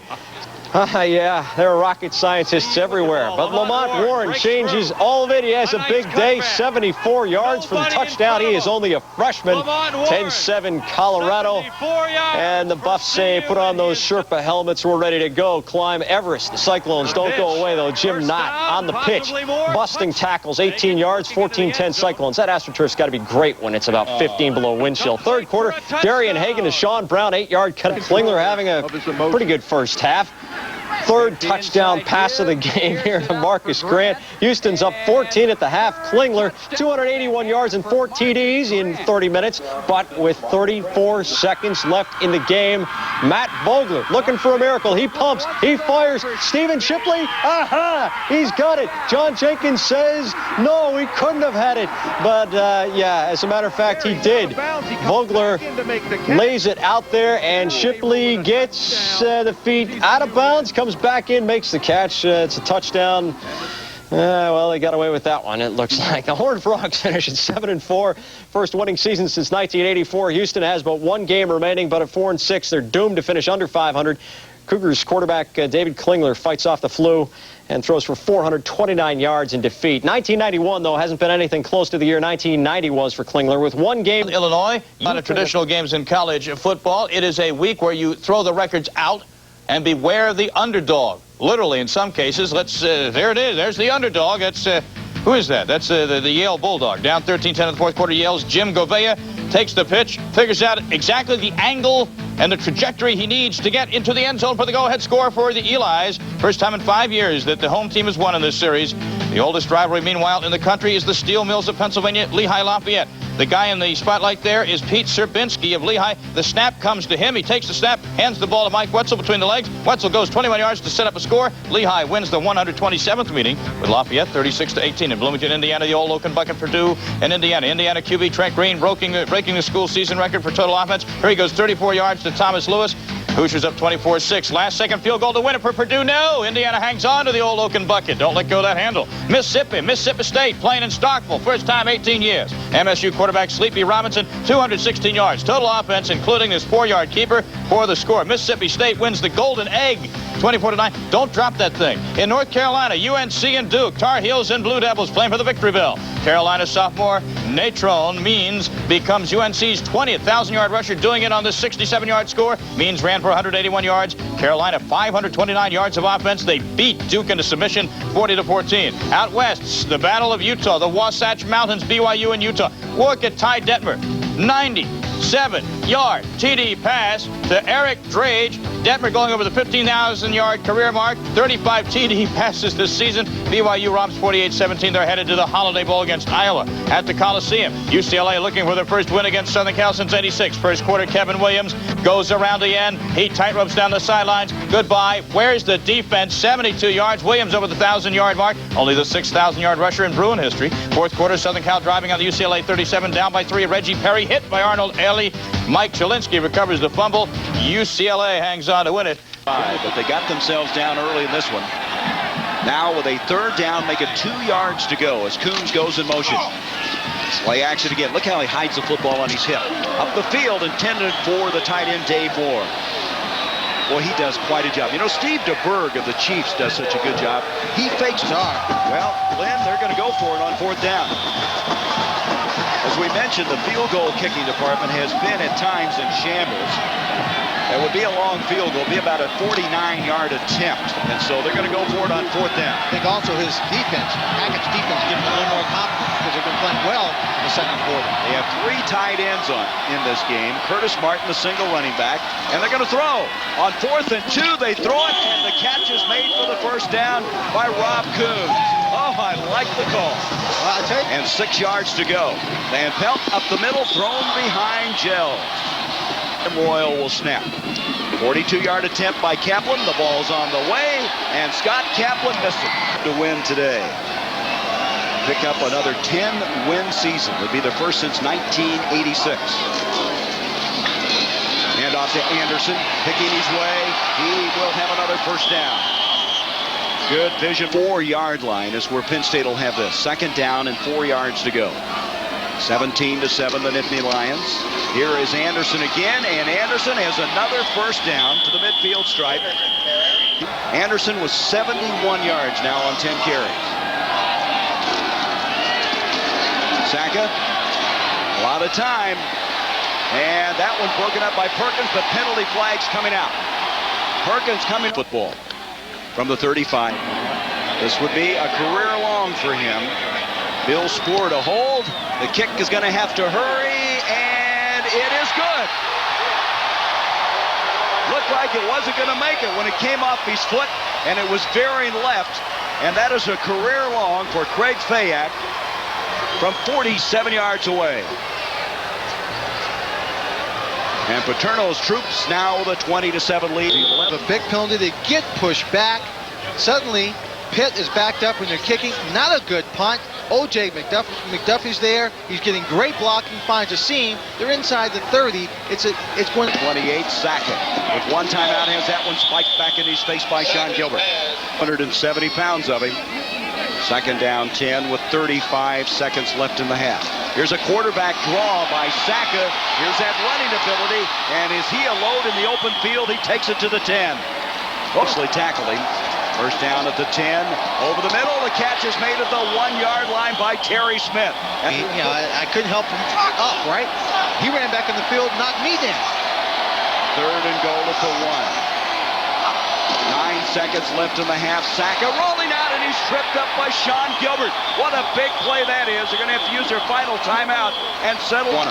Fayak's kick is on the way, and it's good. So Fayak makes it 23-7 as time has expired in this first half. They've been running a lot, trying to catch up with Van Pelt. but he's shown good escapability, buying more time. This time he has 2 receivers split out in a slot, and now going in motion is Dave Moore, the tight end.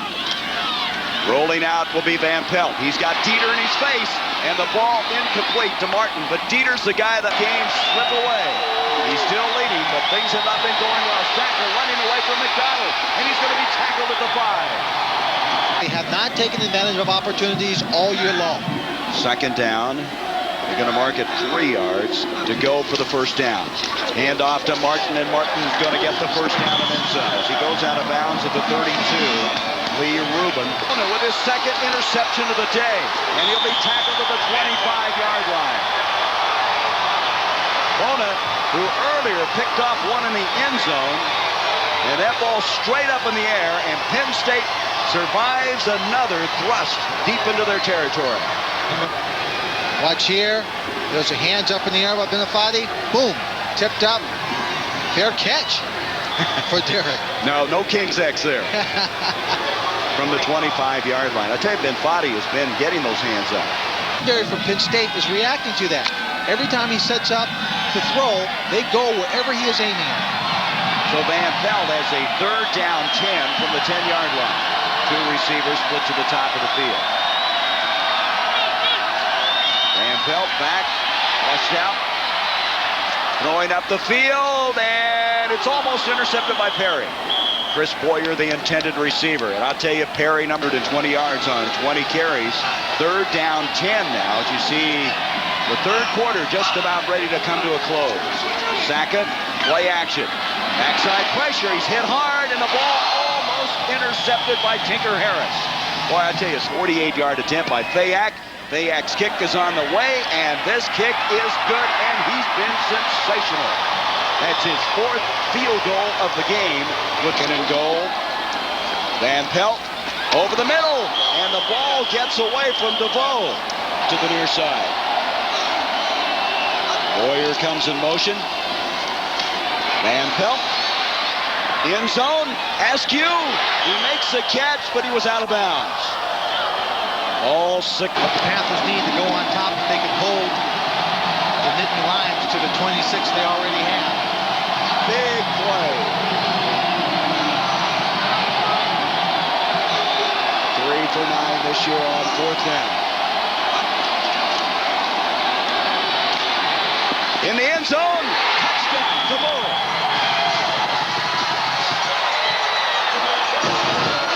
On that completion end of it to go with the 52. The INT column is not to his liking. No. 2 touchdowns and 4 INTs. Ouch. So near Green split to the near side along with Chris Boyer. That's Boyer in motion.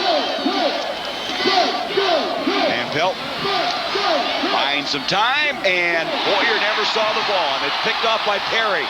Perry's 6th interception of the year, and Boyer never looked back for the ball. He never looked back.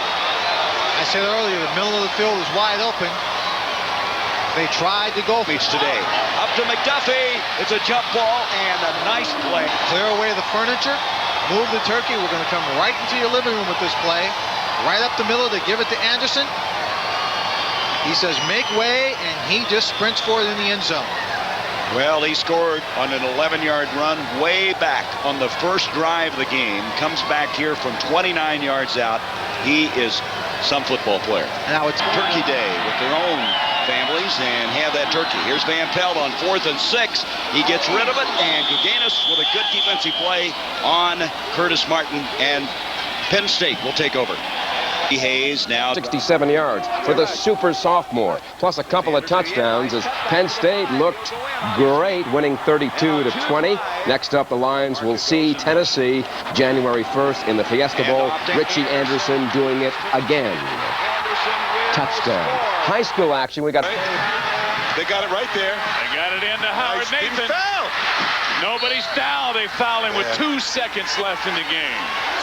Nolan. Now, here it comes. And he makes it 3. Young will throw it in. No, that's too high. They're never going to make it. What a game. Boy, DePaul, you got to give them a lot of credit. They were down by 10 in the second half. They had the lead. Anthony Hardaway's jumper for 3 tied it. They went to overtime, and DePaul Number one in the Great Midwest Conference wins the game in overtime. Steve Wrigley with the Backfield has 98 yards rushing on 9 carries. Meyer, play action. He sends a screen to Bettis, who can't hold on. Some suggested that Washington should move up to number 1. Saturday night, they proved their worth. Gino Torretta threw for a school record 485 yards, 4 TDs, as the Canes assaulted a pretty good San Diego State team, one that won 8 games by a final score of 39-12. Conversely, no one is suggesting that Florida State should be number 1. On Saturday, they lost their 2nd straight. Florida's Shane Matthews hooked up with Harrison Houston for the back-breaking score in the second half as the 5th-ranked Gators came away with a 14-9 victory. On the scoreboard, it was Alabama over Auburn. The Tide finishes up the regular season at 10-1. Tennessee shut out Vanderbilt to go to 9-2. In a game played in Japan, Clemson knocked off Duke to finish up at 9-1-1. And Notre Dame big over Hawaii on the islands. College basketball, Forest big over rushing this year. It's a 2nd and 4. And they give it to Bettis, and he pushes great execution inside the 20. And they give it to Jerome Bettis, and he had put flags on their hips and let them go. The shuffle to Seidner. Seidner is to the 15-yard line. The clock. Jasper rolling right. Flips it, completes it. Yes, he held on. It's had to resort now to the zone. Notre Dame is up in a man-to-man look. He rolls out wide side, flips the football, incomplete, knock.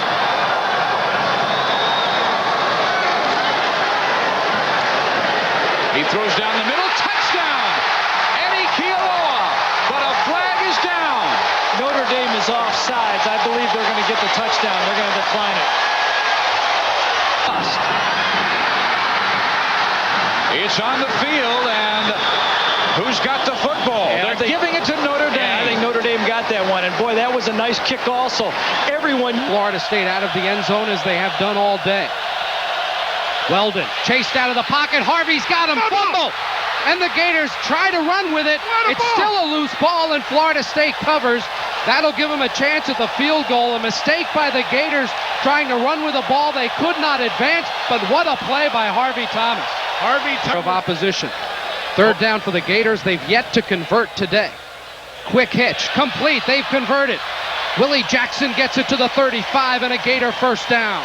Well, we wondered where Willie Jackson was. This young man has been such an outstanding performer. The number 1 receiver for the Gators. He's been the numbers on Shane.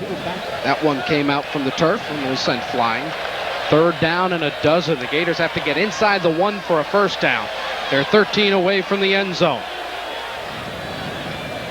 Carruthers on the blitz, picked up.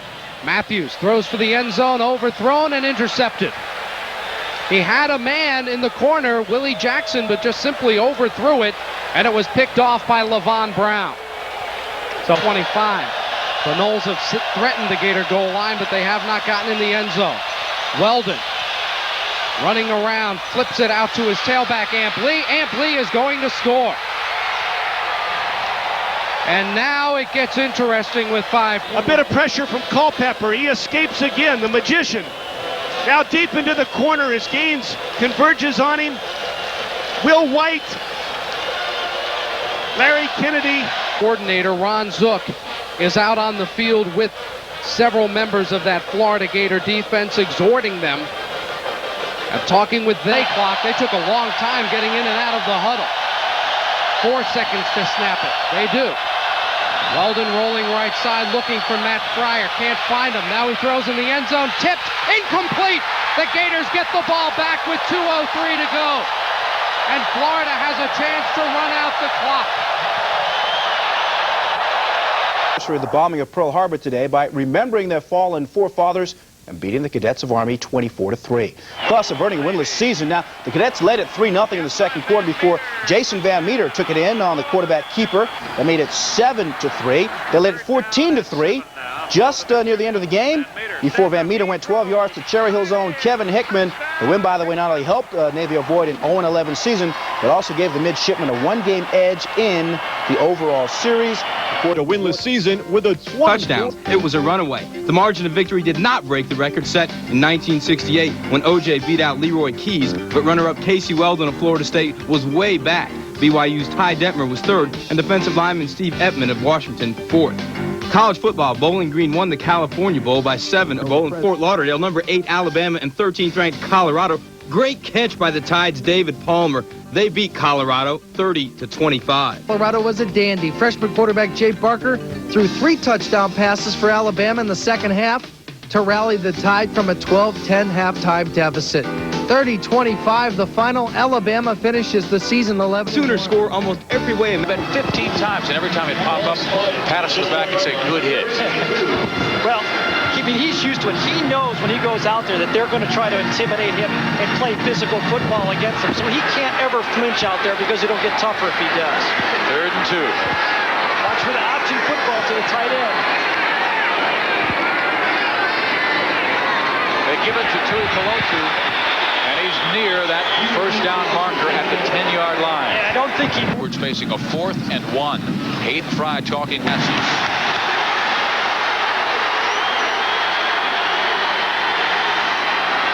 Play action pass. Smith has to chase him.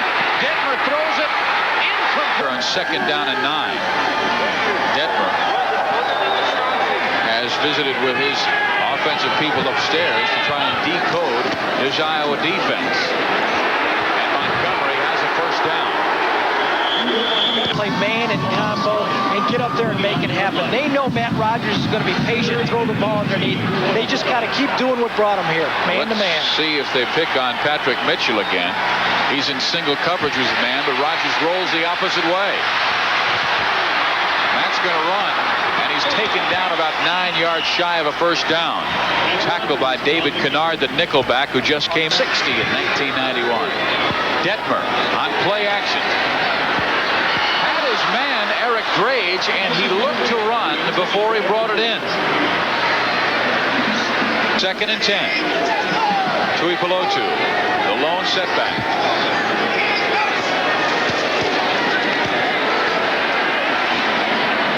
Denver has his man, and he has some room. Nowatzki is inside the 40-yard line, and the man who is playing with that injured leg makes a fine catch, and Detmer hit him on the run for 43 yards.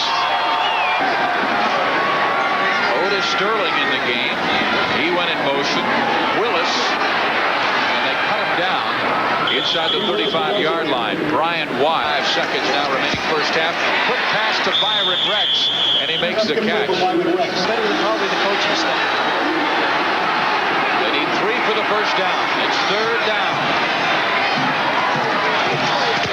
And they give it right to Willis, and he looks to have it. 25 yards to go for that touchdown, and Iowa has a 13-0 lead. Detmer spins it off to Willis. Willis spins to the 20-yard line. Frustrates the defense, and it tires them. 2nd and 4.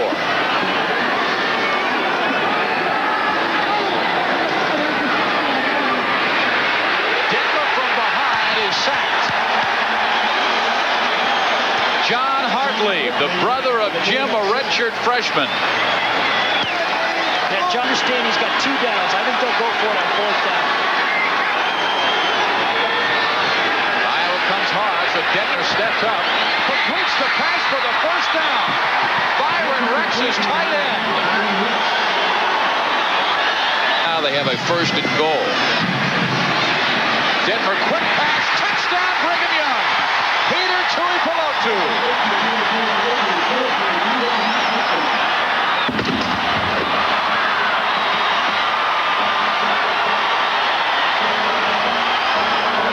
School, it could end up with this type of a storybook career that you've had here at BYU.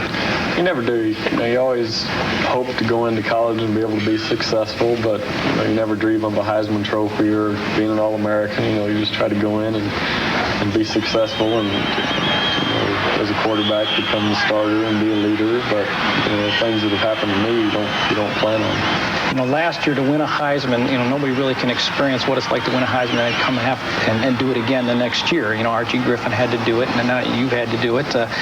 Was it a much tougher season going through the offseason or right into through the first 3 games than we had before? Actually, this year was a lot more fun than last. The pressure and the intensity of the Heisman built each week. And come the end of the season, everybody was expecting more, week in and week out. And, had to produce, you have to do this. And this year, I was out of the Heisman race right from the start. And, just enjoyed playing, didn't have to worry about the interviews. Not many people want to talk to you when you start out 0-3. But, the whole season long, I didn't have the pressure that I did last year and was able to enjoy it. And ended up having a good year. You played 4 great years. You've got stats that stand there. Now you almost got to start over and prove yourself again. That's a little hard for me to conceive because I've heard I was too small to play college football, coming out of high school, and now I'm hearing I'm too small to play pro football. But, I think it all comes down to what you do game time. I'm not going to go out and impress anybody in practice or bench press more than someone, throw the ball farther than anyone. But in a game, I feel like I can throw it as far as anyone. I can run as fast as anyone. And, come game time, I turn into a different person. And so what you see outside of the game is not what you're going to get inside the game. There's no question in my mind that Ty Detmer will be drafted somewhere. He'll go to some club, and at some point in time, either through injury or whatever else, he'll get a shot to get a chance to play. He'll go in. The guy probably will never see the job again. If you had to do it all over again and go through it, would you change anything? I wouldn't. The whole college experience has been great. I can't picture myself at any other school. For a quarterback to be able to throw the ball 30, 40 times a game, sometimes 50, that's all a quarterback can ask for. And the program's been great, been to a bowl game every year, winning season every year, won the championship the last 3. Just the whole experience has been great. He has that ability to have fun, but yet never loses focus, even in practice. I've never seen the guy just out there going through the motions. And so, like I said, he's an amazing guy in so many ways that those are the kinds of things that you're going to hate to see him gone because he's just so much fun to be around. Dennis Conner.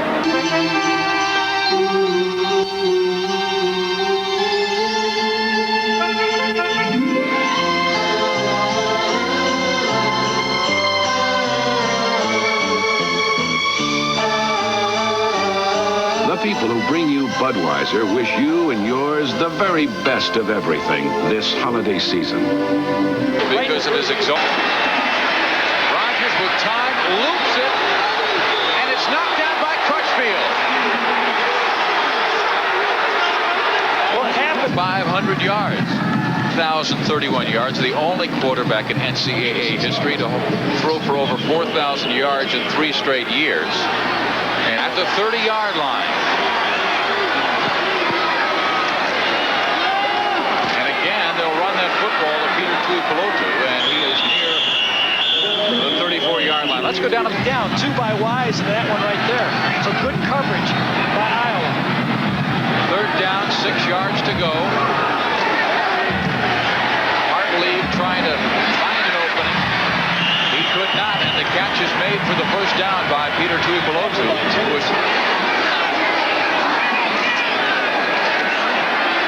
Detmer stepping up and finding his man for the 1st down. His receivers know exactly, and here we go.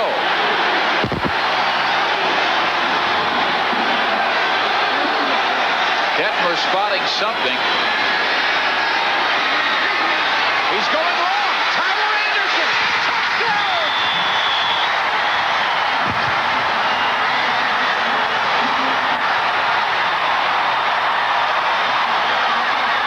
He sees everybody. It's not just what he sees, it's what he understands of the pass offense. He knows he has a man going deep every time. Iowa gambles. They bring 8 people. He knows he's got someone on the post. Great protection for that strong of a blitz. And look at him put the ball up in a position where just one guy can get the ball. Tyler, look at this. I I've seen this 85 times. I'm not even going to get excited about this. 123, actually. Here they come again. Kane and Hughes went in motion. Rogers airing it out. And it's intercepted. Tony Crutchfield. Rogers' first real mistake of the game. On second down. Detmer, wide open. Peter Tuipulotu for the first down inside the Hawkeyes' 35-yard line.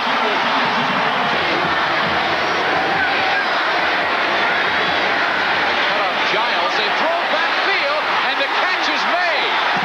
About 3 yards shy of a first down. John Falloon. Now it's 3rd and 4.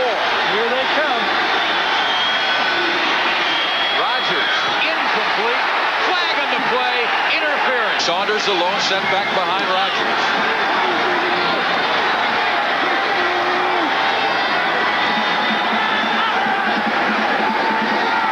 And they run Saunders. He breaks one tackle but cannot escape. The defensive back, Derwin Gray. 7 for Iowa here. 4.5 to go.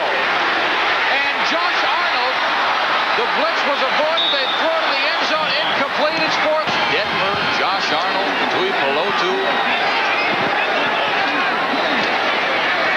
Detmer finds the middle.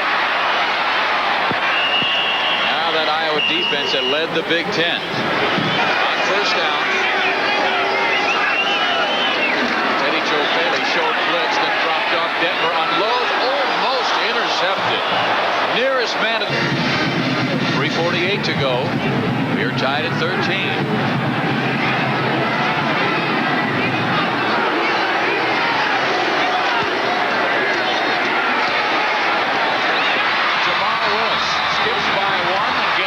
More past the 40, out near the 42.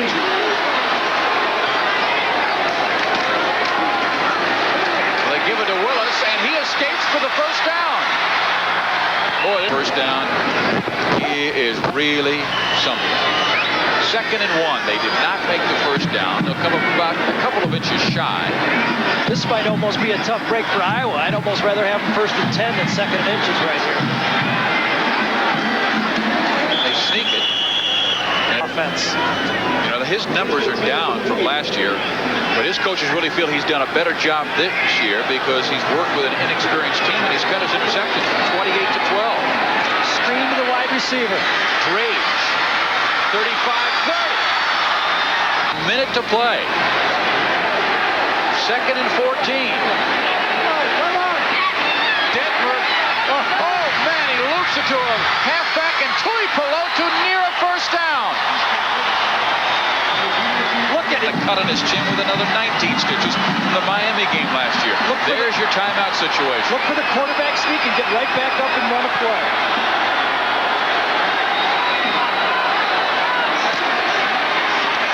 He's giving it. He's rolling it out. He's diving ahead, and he's out of bounds. He stops the clock at 26 and has a Brigham Young first down. He's not fast, but he missed the handoff on that one, and he was really upset. Willis got a little... Feel that same thing with number 14. Play action. Rolling left. He fires.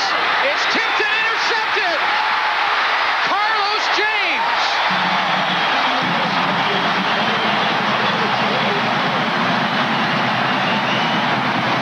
Back from behind so many times, he only knows one way to play, and he thinks he can stick it through any hole. His first interception of the game. 350 yards passing. In his final seconds to go. Cannot get an interception on their side of the field. Rogers trying to hit Cross with 9 ticks of the clock left. Murr may end this contest like his first name. Yeah.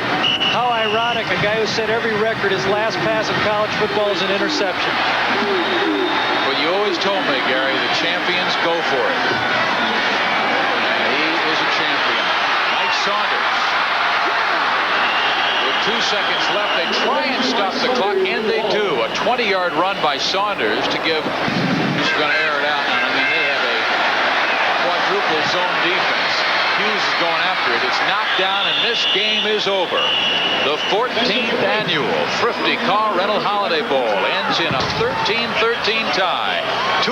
Two touchdowns. Game here for this Thrifty Car Rental Holiday Bowl. You shake your head. You have nothing to hang your head about. A tremendous effort today. I'm smarter than to do that.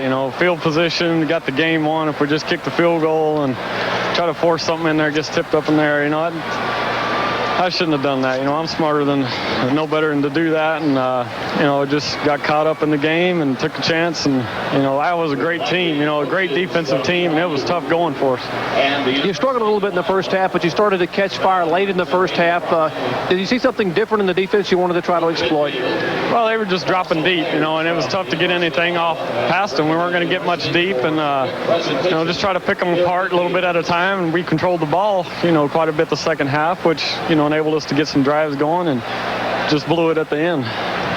The touchdown in the fourth quarter, we saw you make some moves to your helmet. Did you think the blitz was coming? You were going to try to just make the quick pass and go in and score? I knew the blitz was coming, and, free safety cheated up, and Tyler got behind his man and made a great catch on it. Just made my read and got the ball to him. Tremendous career. Congratulations. Appreciate it. The most prolific passer in NCAA history. His career at BYU was over. Ty Detmer, the MVP here of the Holiday Bowl. Back upstairs. Last time. 98 that has been the biggest surprise and the biggest addition and the biggest plus for these Bruins the last couple of years. He's made the world of difference. He is a big physical kind of guy, 6'5", about 270, and has the ability not only to rush, but stuff the run. Fagan to the 10. Steve Fagan. Close to 4. Before Ole's. John Wright running back into the huddle. This is his type of situation. Look for Verduzco to give him every chance on this play. Verduzco, incomplete. Try to tie it up. He saved his good kicks for the game. Gone short and let the receivers run to the first down up to this point. Rolls right. Pursuit coming, and back across the middle. That's the toughest throw in football. And again, looking for LaChapelle, and nowhere near it. Sure thing for Richardson. Blitz coming on Verduzco on 2nd and 8. Trying to get it over the middle, and it's intercepted. Stacy Argo with a pickoff for UCLA. Been the real killer for Illinois. Blitz and the option. And Davis this time carries it. Maddox from the shotgun. Has time. Out in the flat he goes. And a great job by Toy, but did he get the first? Deion Johnson, you want the ball in his hands. He's your best running back. He avoids the tackle, bursts up inside, now picks up great yardage to the 42-yard line and puts his team in a great chance to win this. Was any time did it come off the clock because he didn't put any back up there? That would be a very important point also. Okay, they just put 5 seconds back on the clock to answer that question. Over the middle, it's Johnson again. And he will be stopped at the 34-yard line by Tyler Lawrence.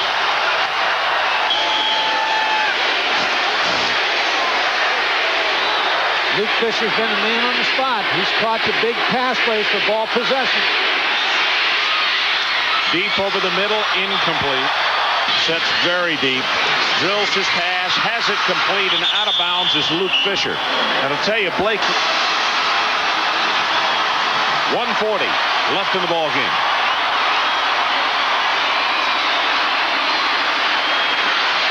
Pass is caught. Fisher will score.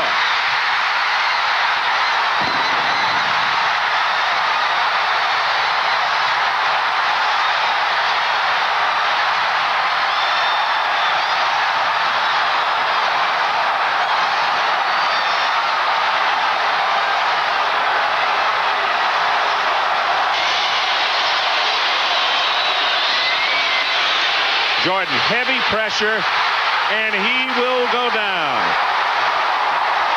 Kumalai, loss of 17 in East Carolina football history. Zings it over the middle, has it complete, and Hinton at the 30-yard line, and they're going to stop the clock with 6 seconds left. Mike, this would tie it. He's got the distance.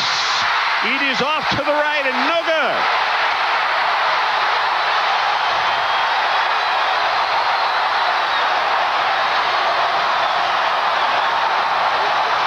Syracuse need 18.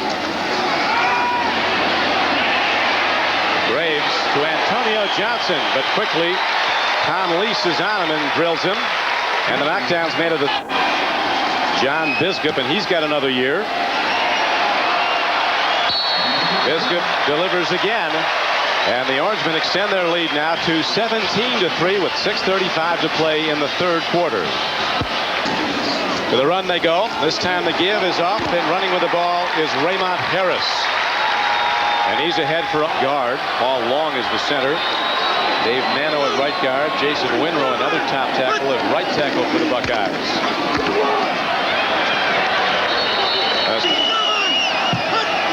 Third down. Buckeyes need a long two.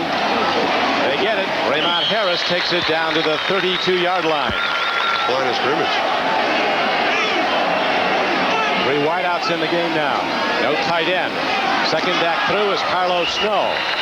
On second down. Running out of opportunities.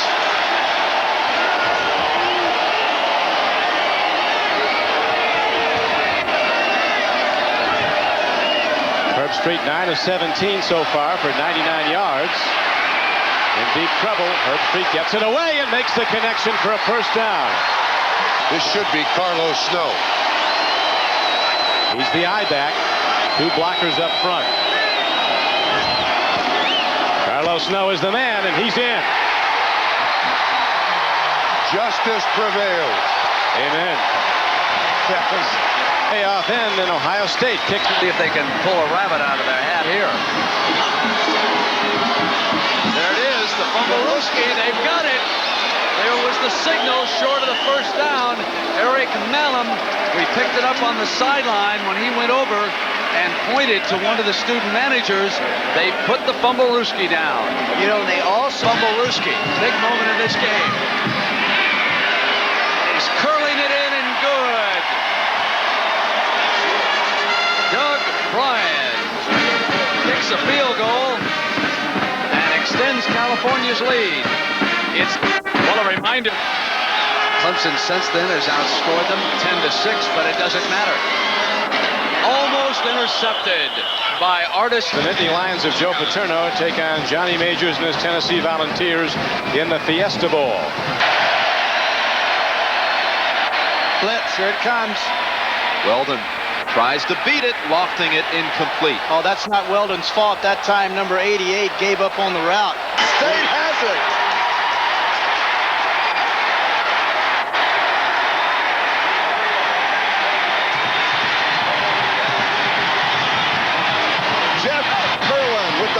Recovery. Well, he just misses it. It goes right between his hands. I don't know if it's the gloves or the wind or whatever. And right there, he made a big mistake the second time around. At that point, don't try and pick it up and run. Just fall on the ball. Costly mistake by the All-American. And there to leap on it was Jeff Kerwin, number 41. The Nittany Lions have the ball just outside of the 10-yard line of Tennessee. There you can see right there, 42-20 in a turnover ratio. First in the nation. Penn State, a very opportunistic team. Zaka hands off to Anderson, and he goes to the 7-yard line. Second down and 7, the ball at the 7-yard line. Sam Gash is the remaining back. McDuffie and Ingram, the wide receivers, and Saka is dropped. Back at the 10-yard line. It'll go for a loss of 3. It's going to be third down and 10. Darrell Ingram in the ball game at the beginning. Third down, 10-yard line. Play action fake. Saka has pressure, drops it over the middle to Gash. Touchdown, Penn State.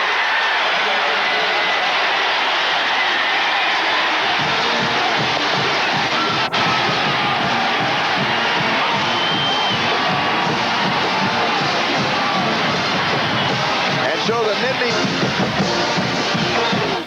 number 11. I'm blocking. No, I'm not. Now one step to the left by Walker enabled Gash to bust in for the score.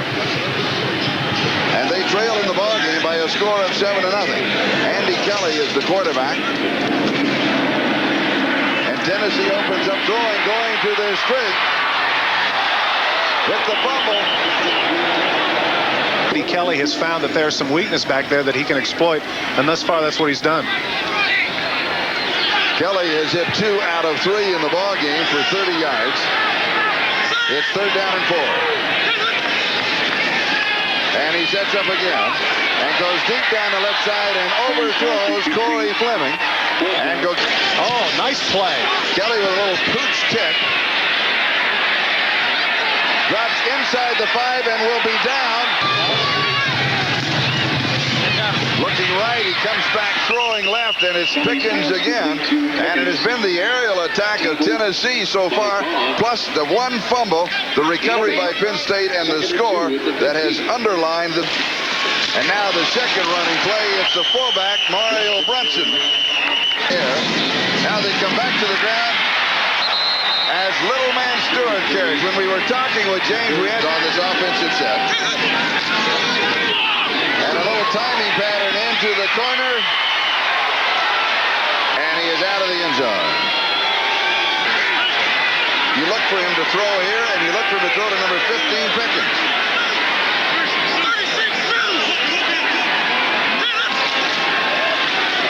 Instead, he gives to Stewart.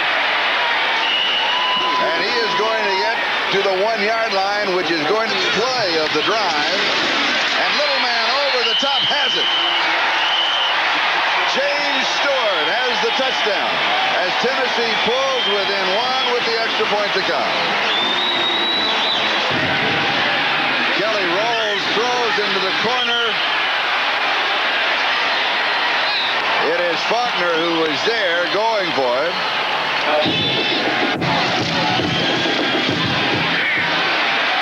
And it is no good. He misses wide to the 1 yards already. And here is Pickens again. And Perry with the tackle. I'll be interested in this here. It's 4th down and a couple.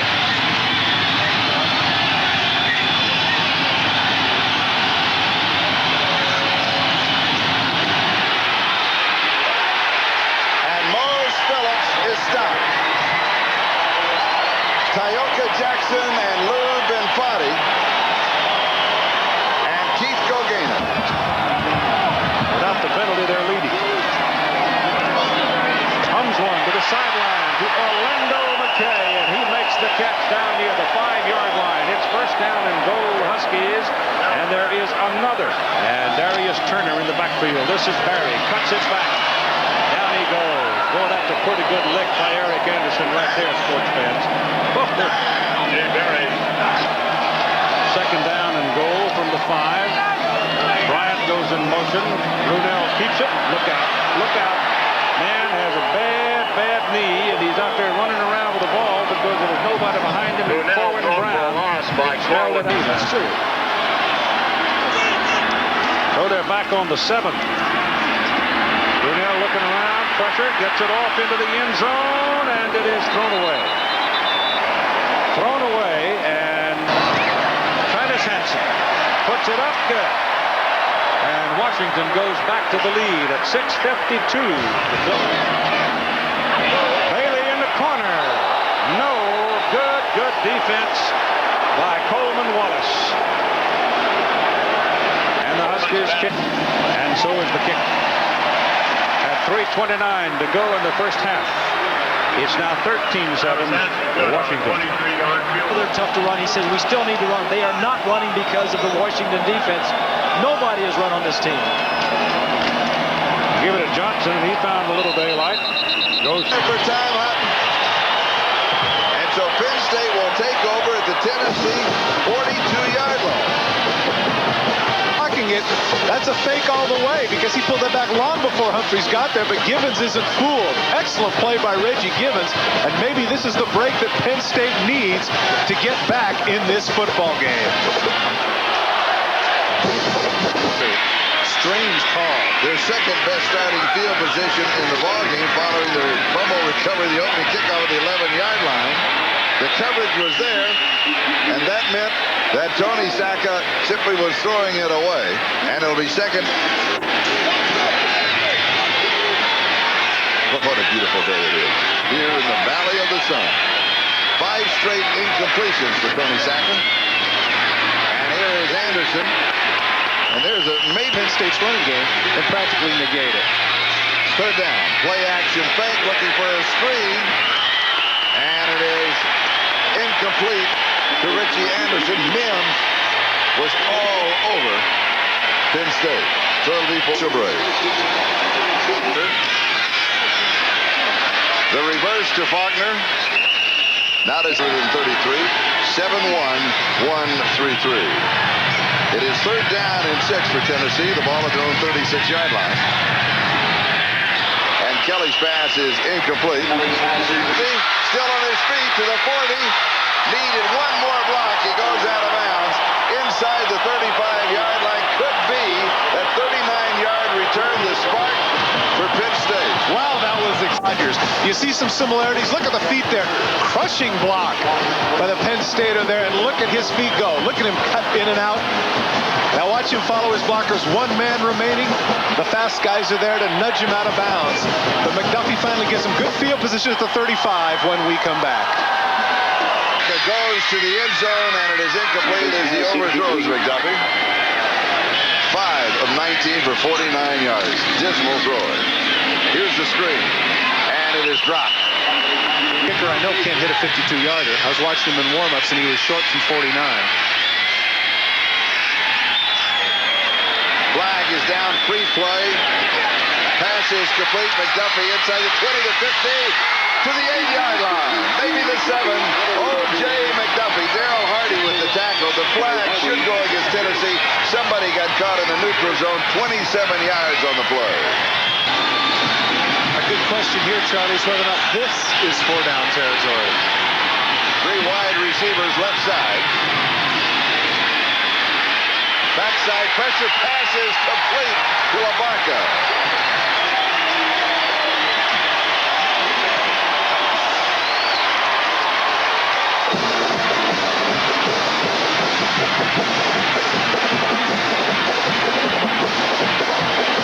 It's Chip LaBarca who gets the score. Sacca hanging in there. LaBarca does a nice job of just getting lost back there. The secondary. Tennessee 17-14 with 2:56 still remaining. We're in the third quarter.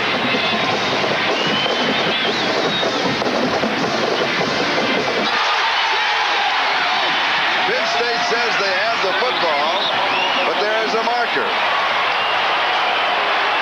John, I think it's a holding call against Tennessee anyway. So if Penn State recover the ball, they should have it at the 14. And so the Nittany Lions just one big play of taking control of the ball game.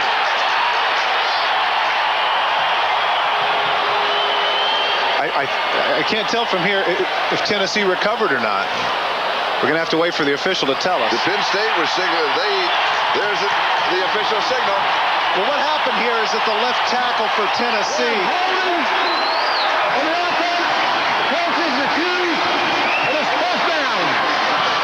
What does he do? He goes completely around the left tackle, sacks him on hands and knees. He fights to get the ball, and he does it. He must have heard me. I knew it. I asked him about his name tag. He has brought joy to that blue and white sideline right now. Here's the throwback all alone. Is a tight end. Kyle Brady.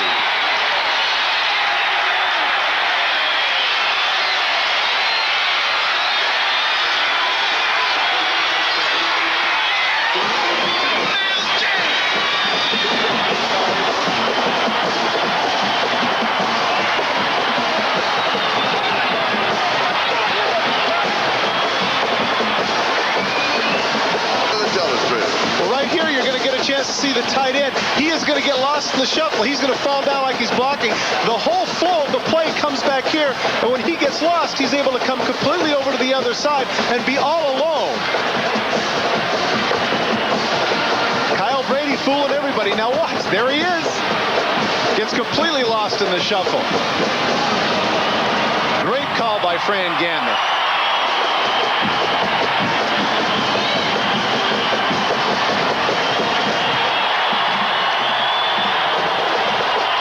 And it was all set up by the defensive play of Tyoka Jackson. He said, I'm a speed rusher. I like to rip and swim. And my idol is Bruce Smith. We asked him if he would ever have a sack dance, and he said, are you kidding? I have a sack dance. Paterno has me out of there. Well, Kyle Brook kick off Evans with the interception.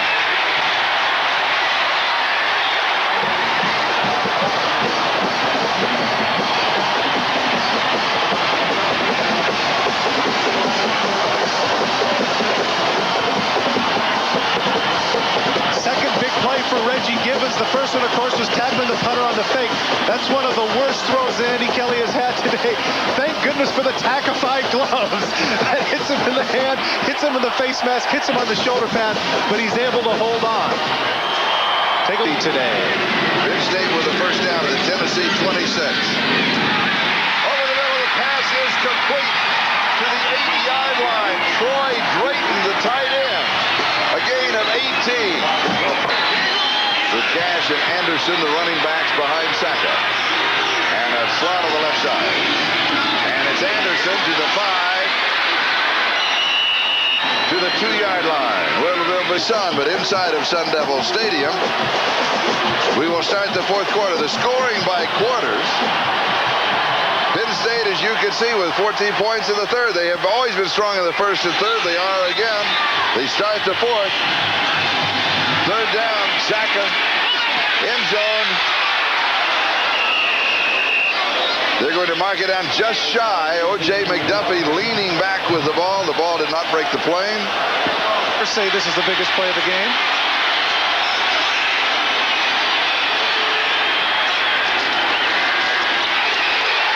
Over the top is Richie Anderson.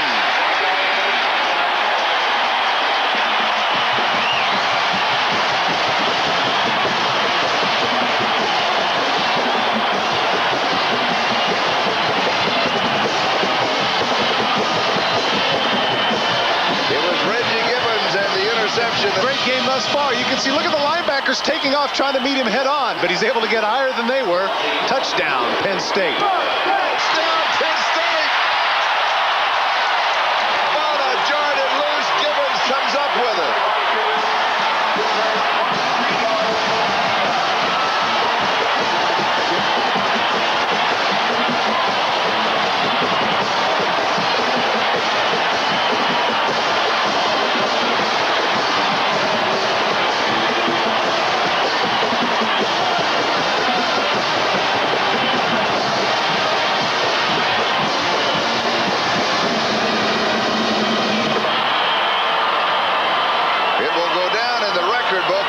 Interception. Bada hitting Kelly, and Gibbons comes up with it. What a difference a half makes. Derek Bada coming on the corner blitz. Lee Rubin had a man-for-man coverage, and there's that man again. Number 58, Reggie Gibbons with a big play. And the extra point is good. It is Penn State 35, Tennessee 17. Whoa, what bigger trouble. Back to the one down, Penn State. 37 yards.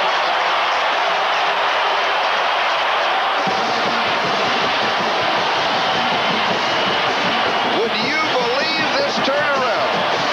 Tennessee dominating the first half, leading though only by 3, but in total offense, Tennessee had 324 yards to Penn State's 59 in the first half.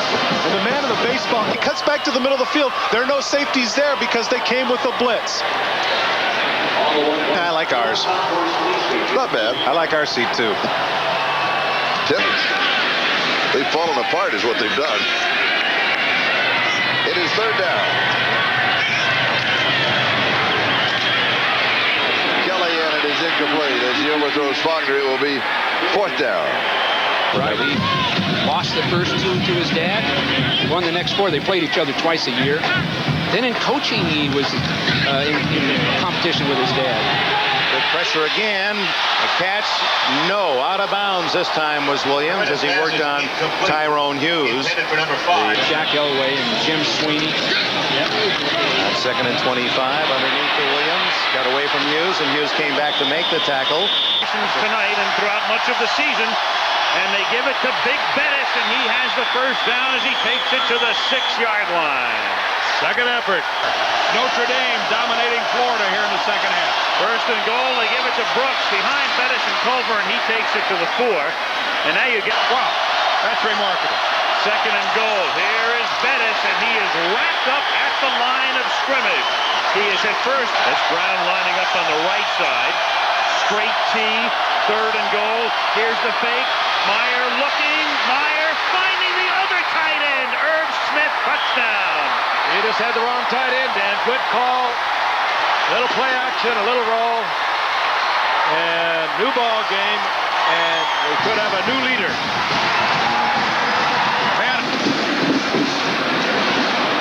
From the 46-yard line, first down. Matthews. Had forever, but the receivers are covered, and he is hit as he reaches the boundary at the 45-yard line by McGill. Good at the Irish 24. And Shane Matthews to throw. Going for 6, and it is knocked away in the end zone by the big play man, Tom Carter, intended for the 4-yard line. Over the middle, the catch is made at the 15-yard line, and that's all to give the Gators the lead. And this one is good. Again, he's 4 for 4. Beautiful Sun Devil Stadium in Tempe, Arizona. Penn State and White had no offense in the first half. They were outgained 324 yards to just 59. Third quarter, Andy Kelly, quarterback Tennessee, to Corey Fleming, 44 yards later. It is 17-7 Tennessee, and believe me, there was no reason to think Joe Paterno's team was going to come alive.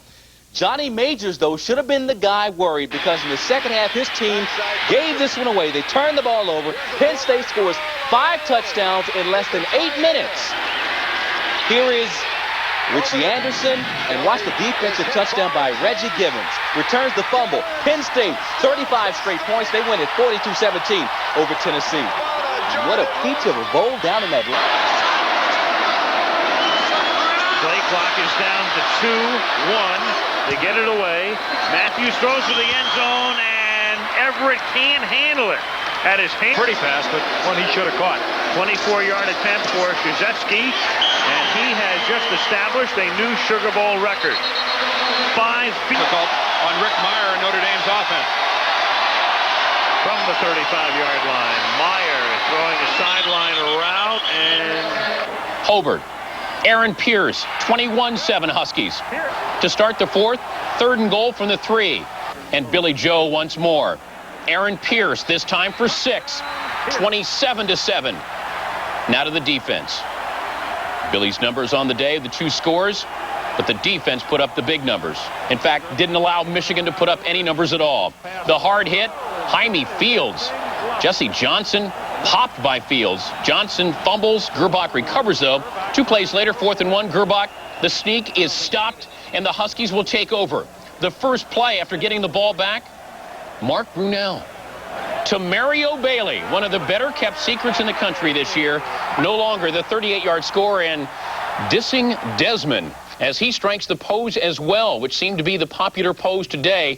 Washington convincingly, 34-14. This was the national champions for the 4th time in 9 years. It has been a storied stretch. Schnellenberger back in '84. Jimmy Johnson, his championship in 1988 after the bowl game. And in 1990, Dennis Erickson with the 3rd Miami championship. Another one in '92. Tonight, Dennis Erickson's team starting like a ball of fire. Scoreless, Miami's ball, 2nd and 5. Gino Torretta finds Kevin Williams. Can he get 1 foot down in bounds? He does. And he was wide open because Curtis Cotton had fallen down for a 36-yard gain for the Canes. 3rd and goal at the 8. Torretta to Williams, 8 yards, and a 51-yard drive. 7-0 Miami. They get the ball back the second time, and Torretta goes to work again. Where is Lamar Thomas? There he is. 37-yard reception set up a 10-0 field goal. It is 13-0 Canes in the second quarter as they woof to the lead, and Kevin Williams gets Toretta's handoff, cuts to the inside, and put a stamp on it. He's gone. 65 yards, but there's one problem. There's a hanky on the turf. 13 penalties tonight for Miami. That a critical holding call. Nebraska had the break, but their offense was sputtering. Keithan McCant sacked by Rusty Medeiros with a call in the backfield. McCant overthrowing wideout John Bostic. Nebraska had 1 yard of offense in the first quarter, and McCant sacked again by Medeiros. Nebraska did not get a first down until halfway through the second quarter. Into the second half now. Miami's dominance continuing. Larry Jones punches it in from 2 yards out with a large help from the line. 19-0 Miami. And then Carlos Huerta, his third field goal of the night, a career-long 54 yards on a soggy field. It could have been 70. It hit the netting. Miami, they think they've clinched their share, or they're outright possession of another national championship for Dennis Erickson. Nebraska 1-5 in their last 6 Orange Bowls. They skunk them 22-0. Nebraska, we waited. 204 yards in the first half. 202 yards in the first half through the air, only 48 in the second. 3rd and 10 from the 34. Matthews up past the 40, has a first down, takes it to the 49-yard line. Boy, that's the man that had arthroscopic surgery down there. 2nd down and 10 from the 49, and he throws this one in the direction of Everett, and it's not even close, and it will be 3rd down and 10. Down by 3, they're going for it on 4th and 10 at their own 49. If they turn the ball over to Notre Dame, the Gators can stop the clock twice more. 4th and 10, and Matthews throws, and Jackson can't make the catch. It is knocked down. Thing to do. You could have punted away and hope for a defensive break. You know, keep it. Bettis, the up back, all the way for the touchdown, Notre Dame. Well, Spurrier was right.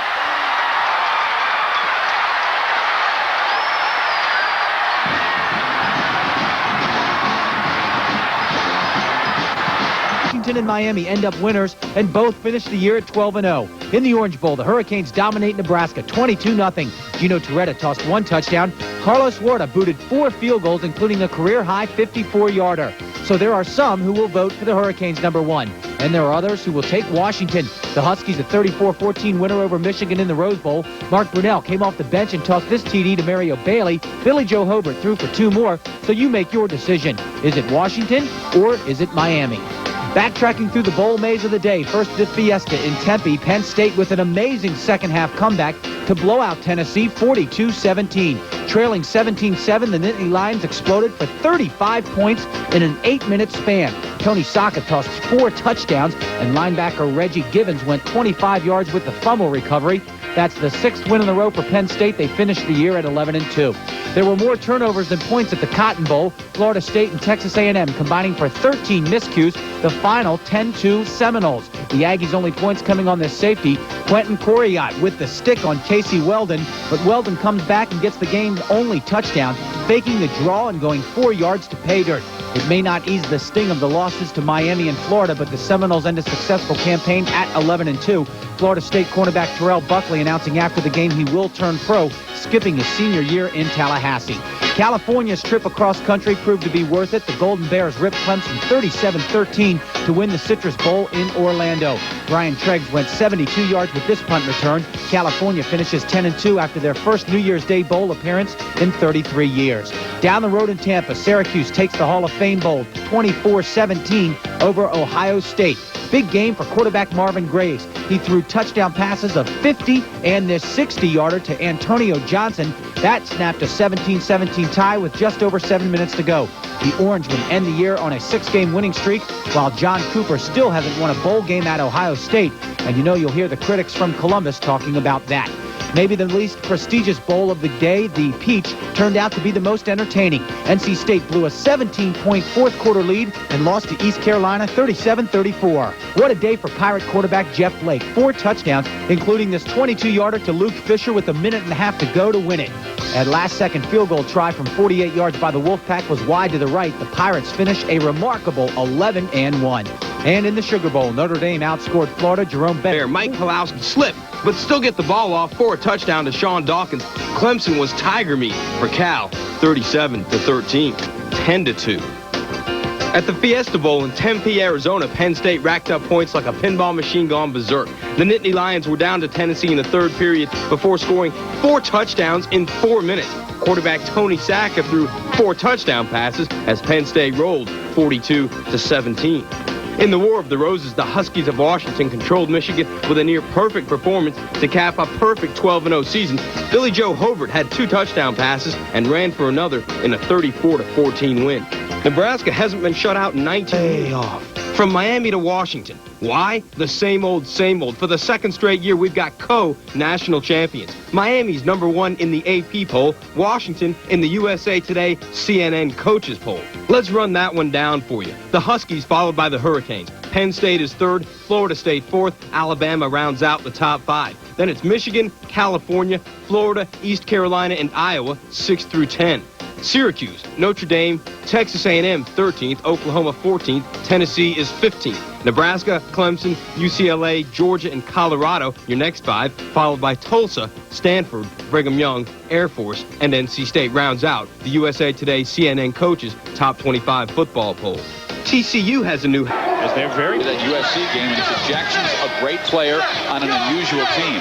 And he meant that by saying everybody knows their role, and they also know when it's time to go to Jimmy. They know who the man is.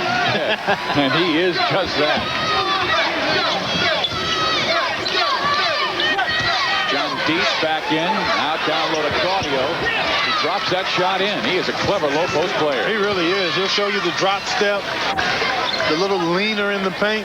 Time. Here's Claudio getting back door and scoring. You really got to like this. They've had the turnovers. Twice they've stepped in, and they're giving St. John's the opportunity. Woodard trying to go glass. Good job by Bryson to keep it alive. Here's Bain with the pump fake. Villanova aggressive on the offensive boards. They'll reset the offense. As if Villanova not playing like they have 5 losses. They're active, they're aggressive, and this young man right here is playing hard tonight. Miller with the spinorama. St. John's actually tipped that away. Now, you say they have 5 losses, but coaches come in tonight and say, well, we have no losses because it's the conference season. Bryson up for the last shot. Miller and Woodard, they certainly have 2 certified 3-point threats. And Miller also going against the smaller Buchanan. Might look for a pick outside. Yep. They got the 2 big guys setting screen, Bryson and Dowdell.